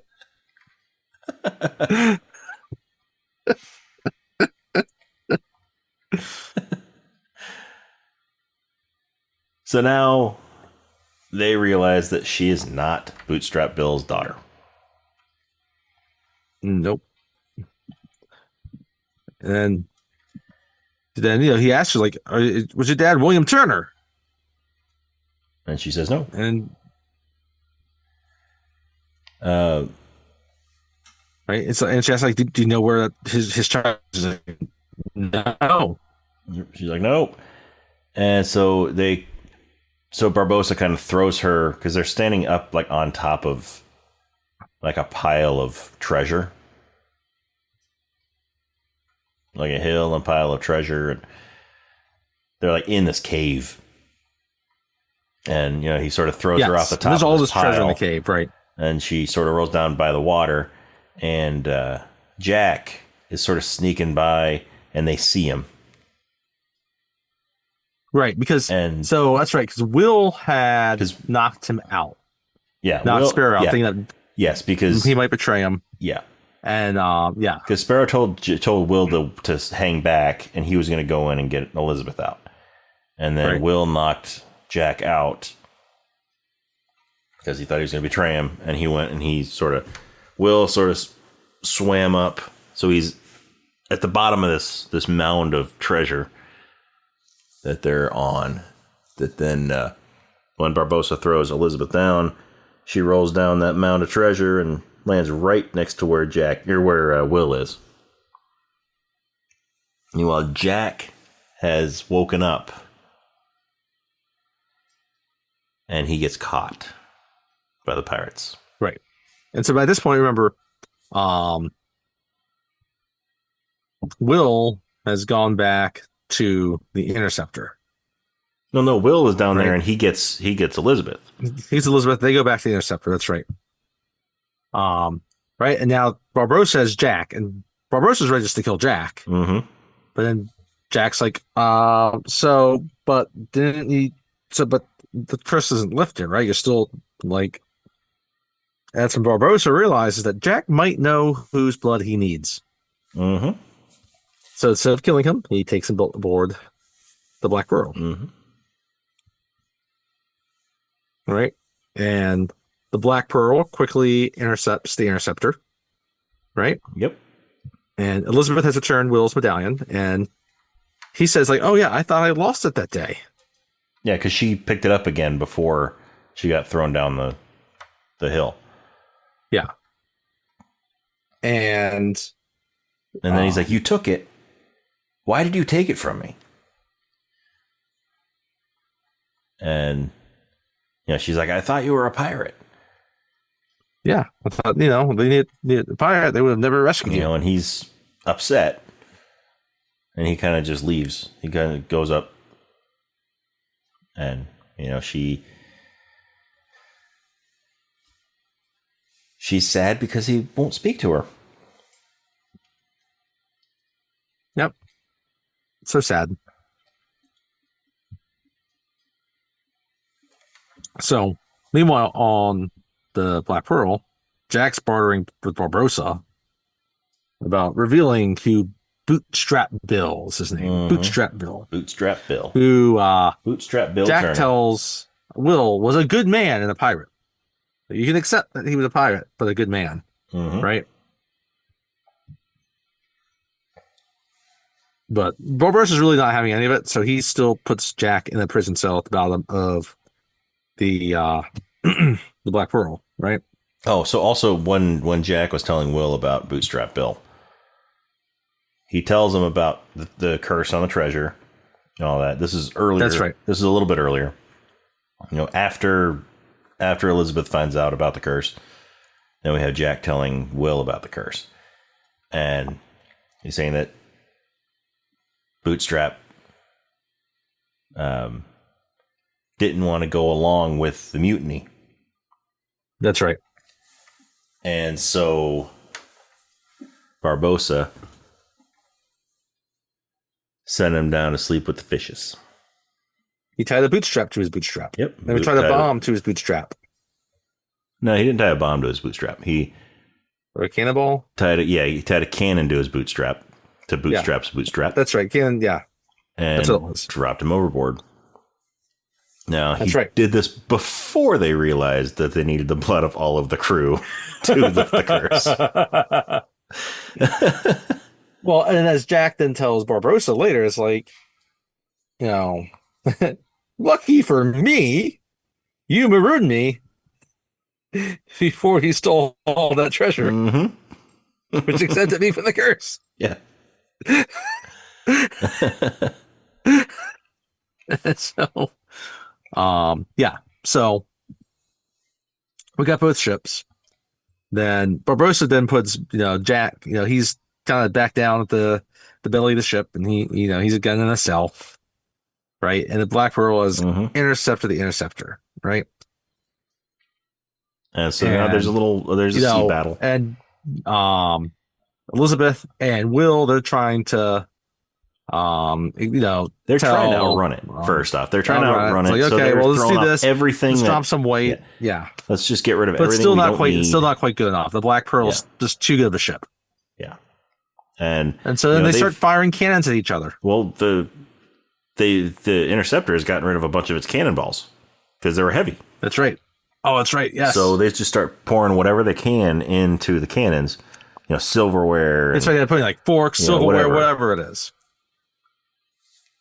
Right. We get a scene where, there's one fork that just whizzes by Jack and sticks in the wall, right? And there's one that gets stuck. And he's getting upset. It's like, stop firing at my ship. There's one that gets stuck in Rigetti's eye, his wooden eye. That's right. There's one that gets stuck in his eye. And somehow he can move that eye. Somehow he can move the wooden eye. So he's moving it around. And somehow it is a movable eye. Yeah. I'm not sure how that works.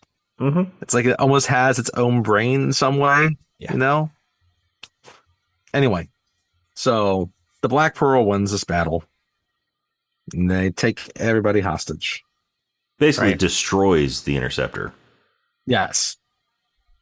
And so, but they force Sparrow to walk the plank near the same island they marooned them earlier. They force Elizabeth to walk the plank first. That's right. They show that they're at the same island, and they're going to make Elizabeth and Jack walk the plank, and they're going to maroon them on the island. It's the same island Jack was marooned on before. That Will is the son of Bootstrap. Yeah. So they keep Will on the ship with them. Yep, and they keep the rest of the crew on the ship. In the brig. And brig. So they send Elizabeth down the plank. And she's still wearing that red dress. And Barbossa says, before you walk off the plank, I'm going to need that dress back. So she's just like in her underdress. Yep, she's just in a little slip in underdress.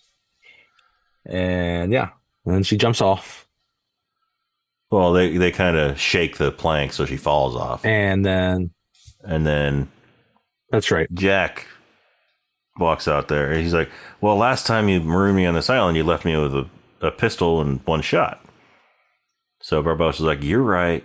So he gives him all his stuff back. He gives him his sword and his hat and his pistol. And his compass. And his compass. And he's like, here you go. And then Jack's like, well, there are two of us. Shouldn't there be two pistols? And then Barbossa's like, well, you can be the gentleman and shoot her. And then die. And then die of heat exhaustion. So they leave him. right? And then they're on the island, and so she's screaming at him like, "Don't you know how to get off this island?" off. Yeah, Jack uses the plank as a diving board, basically, and just dives he's off. the one that really dives off. Yeah. Yes. So they get to the island, and he's searching around frantically. He looks kind of mad. Yes, he dives off because Barbossa, rather than hands him his stuff, he tosses it overboard. That's right. So Jack goes and dives so he can swim down and get his stuff. And so they make it to the island. And right away, Jack runs over and he finds this big trap door. He's like, because Elizabeth asked him how he got off last time. And Jack reveals the truth about how he got off last time. Said he was on this island for a grand total of 3 days. 3 days.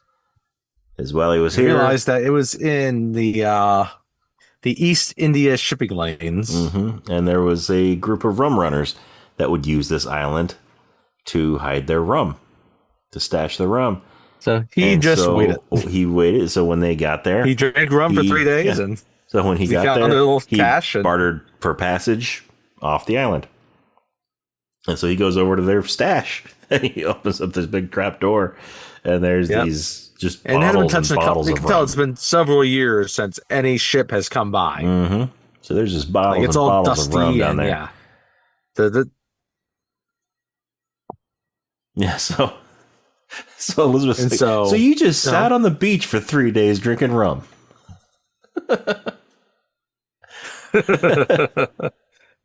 Sounds kind of nice when you put it that way. Yeah.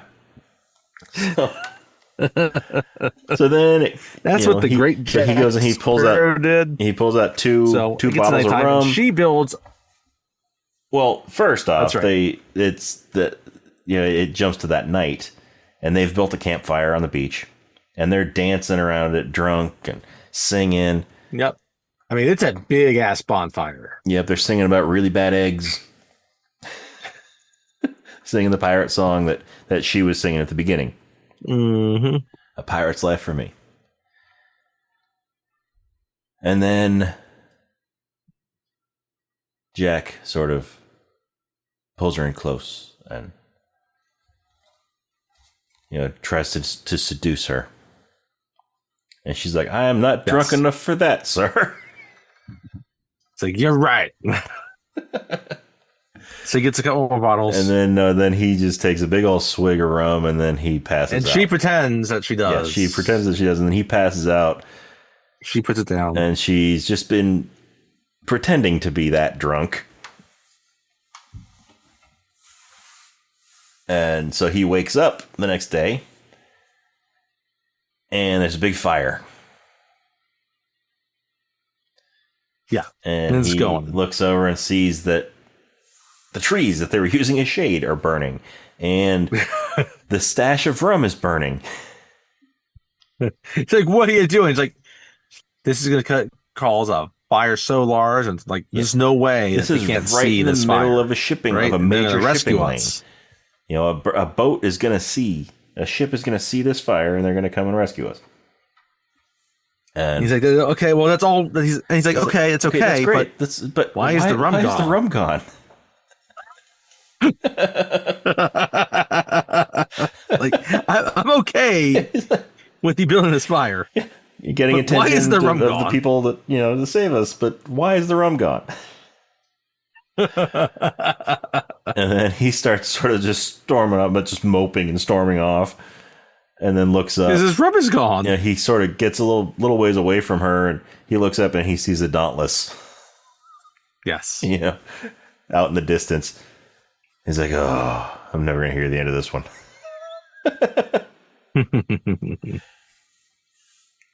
So is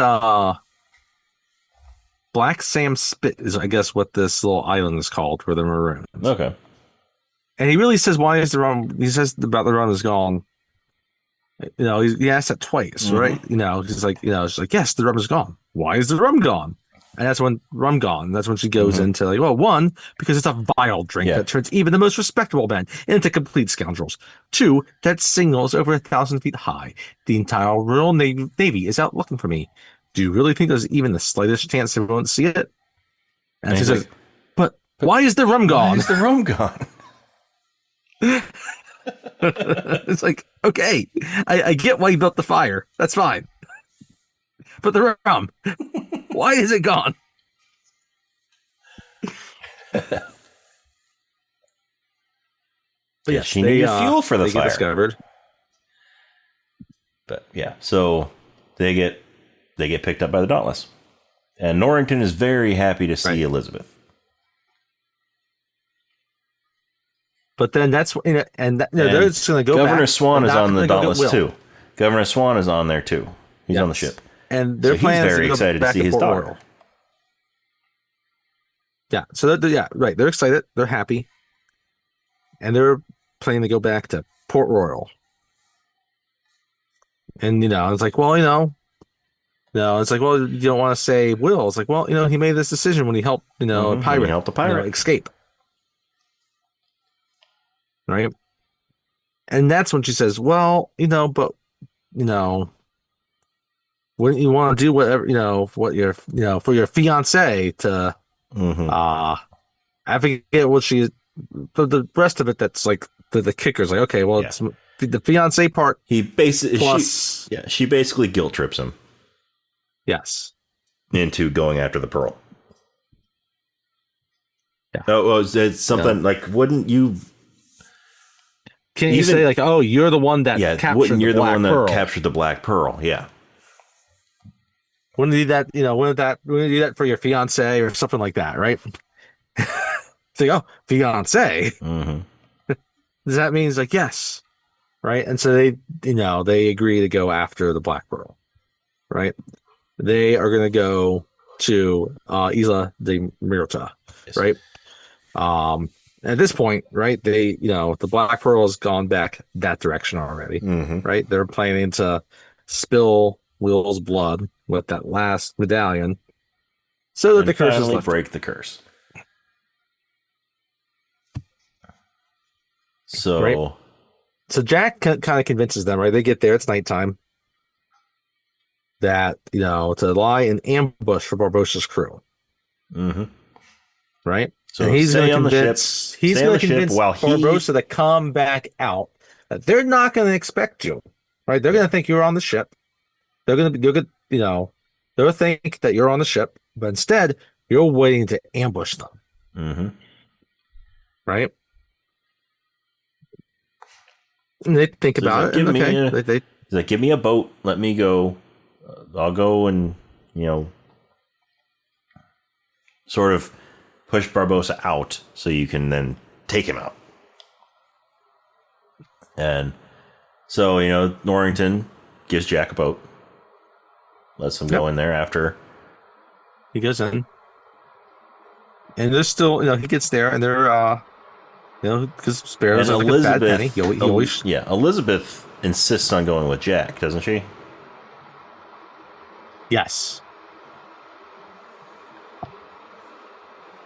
So she goes with Jack. Meanwhile, while Jack and Elizabeth are on their little mission to go in after Barbossa, Norrington decides to change the plan. Yes. So he sends all of his best fighters in, rowboats to go in and try to take out the pirates inside the cave. And so Jack gets there. We have our two friends from earlier, and they're there, and they're wondering, why are we doing this way? Those two, yeah. Oh, because Norrington's like, it's like, oh, but wait, no, but no, Jack said this, right? Norrington's not going to trust a conversation. We'd be fools if we trusted a pirate. We're back in the cave. So we're back in the cave, and Barbossa and all of his pirates have Will. And they've decided that... Now, you gotta remember, Jack knows that Norrington's probably not is going to do what he's going to do. Yes. He's trusting that by saying to do this, Norrington's going to do something different. Yeah. He knows that. Yeah. So they've got Will, and Barbossa has decided that, since Will has only half of Bootstrap's DNA, he's only half Bootstrap Bill, because the other half is his mother.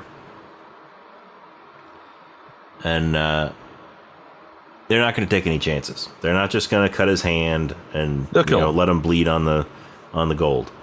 They're actually going to slit his throat and spill all of his blood on it. Yes. Just to be sure. So. But that's when Jack shows up. Yes, Jack shows up. So they're about to slit Will's throat, and Jack shows up and stops them. And he tells him that, the Royal Navy is right outside there, ready to ambush you when you leave.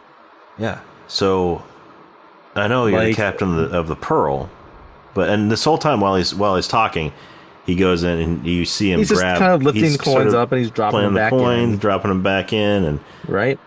Yeah, he's not playing with it. Got a little handful of them, I know drops them in, captain, and then that last one, he sort of Will sees it and he sort of palms it. He palms it. Yeah, he's playing it within his fingers, right? And then he kind of palms it, right? Will sees this. Yeah, no one else sees it. But Will sees it. But yeah, so he's like, so you can go. You're the captain of the Pearl, but wouldn't you love to have the Dauntless, the makings of your own fleet? Then rather than being captain, you could be Commodore Barbossa. You could be Commodore. Plus the fact that if the curse is lifted and they get ambushed, some of them are going to die. And so they're probably going to want to wait to do this until, while they actually can be, can't be killed, right? So he's like... And I forgot. Elizabeth is not with them. Elizabeth is back on the Gauntless, right? Yes. She is with her dad. Yes, that's right. Is in his quarters. Yes. And he's talking to her. It's like, are you sure you really want to marry him? Mm-hmm. It's a nice intention, but the right intention talking about Norrington for the wrong reason. Yeah. It can still be the wrong... Yes. Yeah, the right choice for the wrong reason can still be the wrong choice. But he is not actually in the quarters, right? He's outside the doors. Mm-hmm. Right? She's blocked in there. She's in there because they want to protect her. She has escaped. She has gone out the window. She's snuck out, yeah. And then he realizes that he doesn't hear anything. She's not responding. So that's when he walks in and sees that she's escaped. Yeah. So she is snuck out the back and making her own way to the island. So that's when Barbossa and his crew. And so, Jack is like, so once you do this, you'll have the Dauntless, of course. You'll take the grander ship for yourself. And I get the Pearl. But with the Pearl, give me the Pearl. Make me captain of the Pearl. And Barbossa thinks about it for a minute. And, he ultimately agrees. And so, this time, Elizabeth has made it to the island and she helps Will escape. She helps him get away from Barbossa. And then when Barbossa realizes that Will is not there anymore because Jack has been distracting him, then he and Jack start fighting. They have a fight. They pull out the swords and they start fighting. The rest of the Pearl crew, they are now battling with the Navy, right? And they have a sneak attack on them, right? So Barbossa, they know what's there. Barbossa has a small contingent of pirates with him, but most of the rest of the pirates are now fighting the Navy, right? Mm-hmm. And so they attack some of the rowboats, right? And they get onto the ship, right? And they start attacking people in there. So the Dauntless, most of their people are in rowboats, so leaving the Dauntless open, for the Pearl to take it over. You get the governor. The governor gets scared. He goes back into his quarters, right? And he's trying to hide, right? Eventually, this hand comes in through the door, right? It's just a hand that gets chopped off. Yeah, so one of the pirates reaches and breaks through the window in the door, and... That's right. And, because they're skeletons. So, this skeleton arm comes in, and Swan is able to hit it and break the arm off at the elbow. And so then it's just the skeleton hand coming after him. Which he eventually picks up, and he's got one of those drawers there, and he puts it in, in a drawer. Big desk there. He puts it in a little drawer, and he shuts it, and the desk just keeps shaking because the hand's trying to get out. So, but yeah, now you're back with Barbossa and Jack, and they're fighting. Sword fight, and they're fighting, and so remember, Barbossa doesn't realize that Jack stole some of the gold. He just palmed a coin. Remember, now, Will still has his medallion, his coin his dad took. Yeah. Right? But no, Will has one. Meanwhile, Jack has the one rest now, of the pirates that are there with Barbossa are now attacking Will and Elizabeth. Yes. So they're fighting back, and they get a spear, and they stick it through three of them, one of which, the guy in the middle, is the one that had all the bombs. That's right.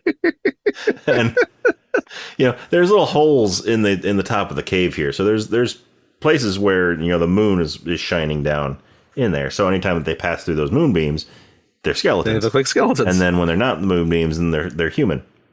They're the human form. Yes. And so these they stick a spear through three of them. They're kind of all stuck in the spear. And the guy with the bomb throws a bomb at Will. And so he picks the bomb up, and they're standing in a moonbeam. So it's three skeletons. And he sticks the bomb in the guy's stomach. And then they push him back out of the moonbeam. So he's a human again, and he's got a bomb in his belly. He's like scrambling around trying to get to the bomb, but he can't because it's inside him. And then it blows up and blows all three of them up. Unfortunately for them, this happens. Jack gets, Barbossa puts a sword through Jack. Yeah. And Barbossa thinks he's won against Jack. Yes. But then Jack stumbles back into the moonlight. And he's a skeleton. And he says, "Oh, isn't that interesting?" And he's got the sword kind of still in him. And then he is flipping the coin through his fingers. Well, Jack had stabbed Barbossa, and then Barbossa stabbed Jack. So they both got each other's swords in their stomachs. Yes. Right. But yeah, so then Jack pulls out the coin, starts, passing it up and down his fingers. Barbossa gets his sword out of his belly, right? Mm-hmm. And then they're fighting with each other's swords. They're continuing their fight, and eventually, Barbossa thinks he's won, and at some point, Will is standing. I guess Jack got his coin to Will somehow. So Jack pulls out he tosses his coin to Will. That's right. No, first off, he pulls out his gun and he shoots Barbossa in the chest, and then tosses his coin to Will. And Barbossa's like, "You just wasted your shot." He's like, "No, I didn't." And Barbossa looks over, and Will catches he realizes that he catches the coin and the bullets, and he has cut his finger, and he catches his coin, and he's still got his coin in there, and he drops them both into the chest. Yeah. Well, Jack had cut his hand first and got on the coin, then he threw it. But anyway, got his blood on there. That's right.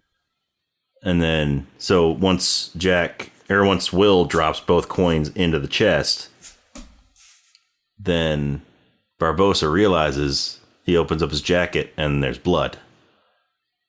And he realizes that... But he's not upset. He's happy. Yeah, because he can finally feel things again. He can finally feel again. For however short of a time that it may be. In the chest. It's been shot in the heart. Shot through the heart. And you're to blame. You give love a bad name. The three guys that blew up together. Yeah. Unfortunately for them, they're not going to get put back together. They are the Humpty Dumptys of this story. They're not like the T-1000. Nope. They can't just come melt back together and form. So Barbossa drops dead. No. And then we get the Dauntless, the pirates that are on there. One of them gets stabbed and he dies. And the rest of the pirates realize that they're mortal again. And so they surrender. Well, and then we have our friends. They look at they're like, that's right. Parlay. So Elizabeth, when she escaped, when she snuck out of from the Dauntless, she went over to the Pearl and let Gibbs and everybody else, the rest of the crew, let them out of the brig. Yes. So they were able to take over the Pearl. And then she went back over to the island.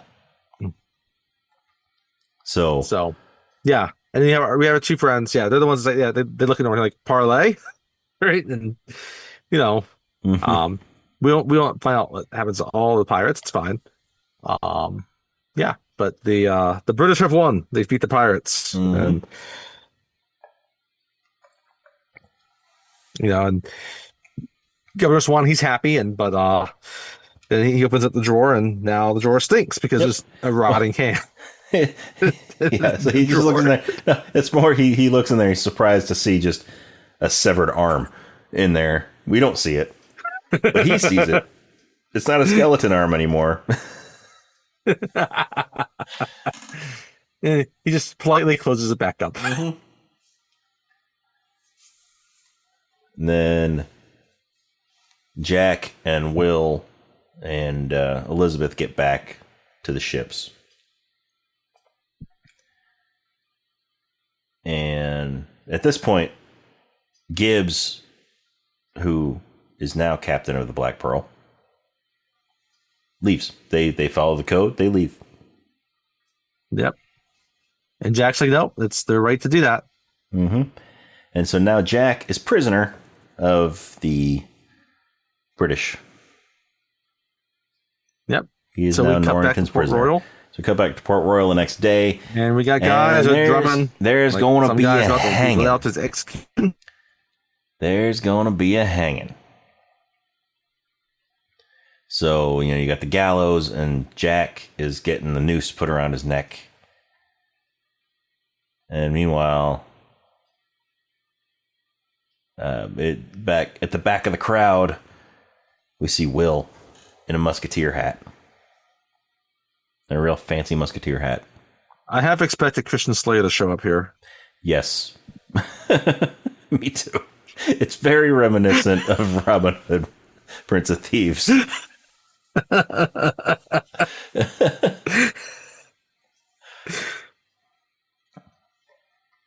But yeah. Will shows up and he looks up at Norrington. Elizabeth is there too. She's trying to plead for Jack's life. And he tips the cap to them, but Norrington says, we still got to carry out the law, right? And so the executioner opens up the door, and then that's when Jack, Will throws his sword. Will throws his sword, and Jack falls, and he throws the sword right into it, sticks in the trap door after it opens. Yep, it's just the right height for Jack to be able to stand on it. Yeah, so he can stand on it, but again, it's just like his toes, and he has to really keep his balance on there so he doesn't slip off. Right? And before he does this, they all see this parrot fly into the area, right? Yeah, the same parrot. So they know the Black Pearl is back. Right? And now comes another prisoner escape. Yep. So Will goes up and he helps Jack escape the gallows. And they make their way up to the upper area where Elizabeth and Norrington are, and Governor Swan. Or no, they get captured. They're trying to escape and they get cornered, and then they get taken up there. Again, you're at top. They're kind of back at the edge of the wall, overlooking like the sea. Yeah, and so Jack sees the parrot, and so he knows the pearl's out there, and he's about to jump. It's like, remember, this is as a day that you almost caught Jack Sparrow, Captain which is a line he said earlier in the movie. Yes, that was a line he said earlier in the movie before he escaped the first time. And then they're about to shoot Jack, but that's when Will steps in between, right? Saying he's not going to allow this to happen. And now, like, Norrington and the governor's like, we've pardoned you. Don't do anything more foolish, right? And he's like, no, he's a good man. He's a pirate, but also a good man. And this gives Jack... this is not going to happen. It's like, no. And that's when Elizabeth steps in. Yeah. He's like, well, if you're going to shoot them, you're going to shoot me too. Essentially. Yeah. So all this gives Jack the opportunity to dive off the cliff into the water. Yep. To swim out to the Pearl, which is out beyond the harbor. Elizabeth and Will have expressed their love for each other. The engagement's off. And right. And they decide that, they're... Well, Norrington, it looks like he's going to arrest Will. And he walks up, he draws his sword. And it's like, this is a beautiful sword. And he's like, I hope that the man that put such care... That's a beautiful sword. Yes, that's right. It's a beautiful sword. Put such care and craftsmanship into this. Would do the same. Do even more in his marriage. No. Who would do the same in every aspect of his life. That's right. And then he walks away, and he does not arrest Will. And then now Will feels gratified that someone has actually appreciated his craftsmanship. Yes. And then Governor Swan has a conversation with Elizabeth. And, that was the whole, perhaps married, the right choice for the wrong reasons. Could end up being the wrong choice. And then basically he tells her, if you want to marry Will, you have my blessing. Essentially. Yes. And, so Jack gets back to the Pearl. And he's talking to Gibbs. He's like, I thought I told you to follow the code. And Gibbs pulls they're really more like guidelines anyway. Yes. Which Swan tells them, Elizabeth tells that to them earlier in the movie when she's with them and they've left Jack. Based off her conversation with Barbosa, right? Yeah. So, she's like, they're more like guidelines. Right? So, Jack takes control of the wheel again. They put his jacket on him. His hat and his jacket and his compass. Give him his hat and his compass. Yep. And he walks over to the wheel and he pulls out his compass and he starts, steering the ship. And then as he's looking off into the horizon, you get the music swelling and then the credits. He says, he's at the horizon, like, now bring me the horizon. Yeah, bring me the horizon. Then it's the credits. And you get the nice big score over the credits. That's your, the Curse of the Black Pearl. Yeah, that's Pirates of the Caribbean, Curse of the Black Pearl. Fantastic movie. I love this movie. Came out. Did not know it would spawn a big franchise. But it's because this movie is really, really good and so much fun. Yeah, it's so much fun to watch. I mean, there are other movies that are, better quality movies, better made, better, whatever. But this is just so much fun. So much fun. Yeah. I mean, it is an extremely well-made movie, too. Yeah, I mean, the costumes, again, the music, the acting, again, the visual effects. even like just the makeup. Like they make it like Jeffrey Rush's makeup, Johnny Depp's makeup. Yes. It's really, really, really good. It's just a summer type movie. Yeah. You don't have a lot of things like this anymore. Yeah. It's unique. It's just fun. And I mean, we haven't even mentioned. We barely mentioned the hats. Yes. And Jack, yeah, that's right. There are a lot of hats in this movie. After Will rescues Jack at the end, Jack comments that on his nice hat. But Jack is obsessed with his hat through the whole movie. And there's just great pirate hats and musketeer hats and powdered wigs. This movie has powdered wigs. There are powdered wigs. Yes, it's early 18th century. Of course, there's going to be powdered wigs. Mm-hmm. And corsets. Yes. There's no, well, I guess depending on your point of view, there are some fireworks. Fireworks. Wonderful.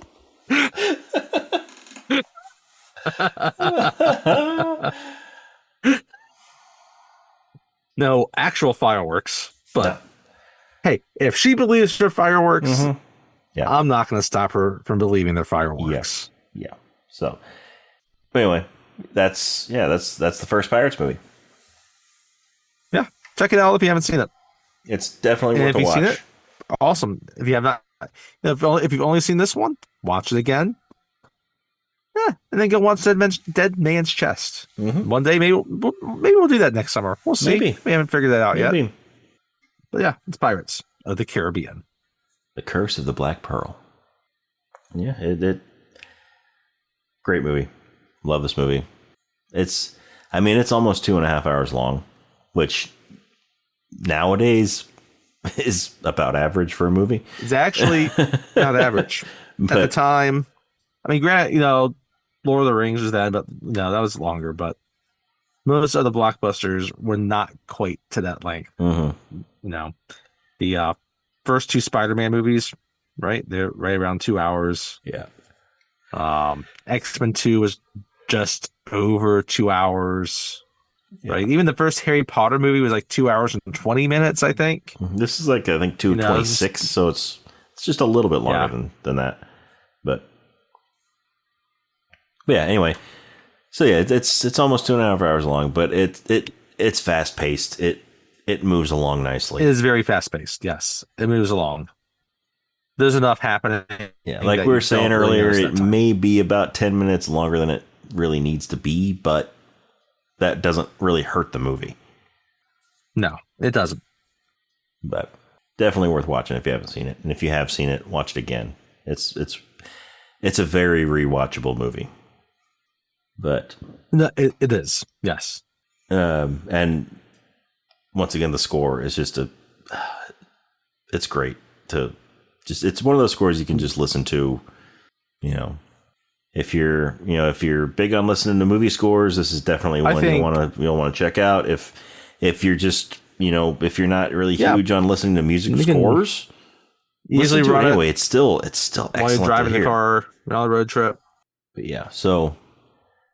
Anyway, so yeah, and I do think it's a good way of showing like Johnny Depp again. Like I know, like I said, we love Jeffrey Rush in this, but it's definitely one of those ones that show how good like a leading actor can be in something like this too. Mm-hmm. Definitely, how much like they can truly elevate it with their performance in crafting the unique character. Mm-hmm. So that's I think my last word there. So all right. So as we briefly mentioned earlier, we recently lost another heavy hitter in the acting world. Another legendary actor. Terrence Stamp. Yes. Terrence Stamp, who we talked about just a few episodes ago when we talked about Superman 2. The legendary. He played General Zod. And as we tend to do when, some of our favorite actors pass away, we like to pay tribute to them with an episode talking about one of their movies. And so the next episode is going to be a Terrence Stamp movie. We've brought the summer blockbuster series for this year to a close with this episode, and so we're going to move on to some other episodes, and the first of that bunch is going to be a Terrence Stamp movie. What movie are we going to be doing, Tony? So we're going to go to the late 90s and do The Limey, directed by Steven Soderbergh. We thought, I thought a little bit about this, and I know the Limey has a little bit of a reputation as being kind of a good movie from that era, but it's also not well known. And I think so we want to honor Terrence Stamp in one of his leading roles, but also in a more smaller movie since we are now transitioning out of the blockbuster season. So from 1999's the Limey, also starring Henry Fonda. Mm-hmm. Yeah, and the Limey, it's a movie that I have not seen. So it'll be interesting to finally get to see it and then talk about it. So, I know you've seen it once, right? I have seen it once, and I can talk about that next week. Yeah, it's a fun little movie. I think we'll enjoy talking about this one. All right. Well, so if you, I guess we told what the next movie is before we go into how people can, hear more of what we do. But anyway, follow us. If you had fun here, then if you have fun listening to the podcast, if you like what you're hearing, then follow us on Facebook and Instagram. It's Rob and Tony Cinematic Adventure. The and is spelled out A&D. It's not an ampersand like it is the name of the podcast. We're also on X or Twitter. That is R&T Cinematic. And you can listen to it. You can check us out on Letterboxd. Read some of our reviews on various movies. Some we've done on the podcast, some we haven't done. Some we will do, some we won't do. That is Cine Adventure or Cine Adventure. CINE Adventure. And then you can also send us an email. Rob and Tony Cinematic Adventure at gmail.com. Once again, the and is spelled out A&D. It's not an ampersand like the name of the podcast. Yeah, just let us know what you think. Do you love the Pirates movies? Do you hate the Pirates movies? Let us know. What do you think? But anyway, you can also go to your favorite podcast app, wherever you're listening to us. Subscribe, give us a good rating, a good review. That's how we move up in the standings, in the search, and the recommendations, all that. Go to our social media, give us a like and a follow, all of that stuff. And join us next time for the Limey.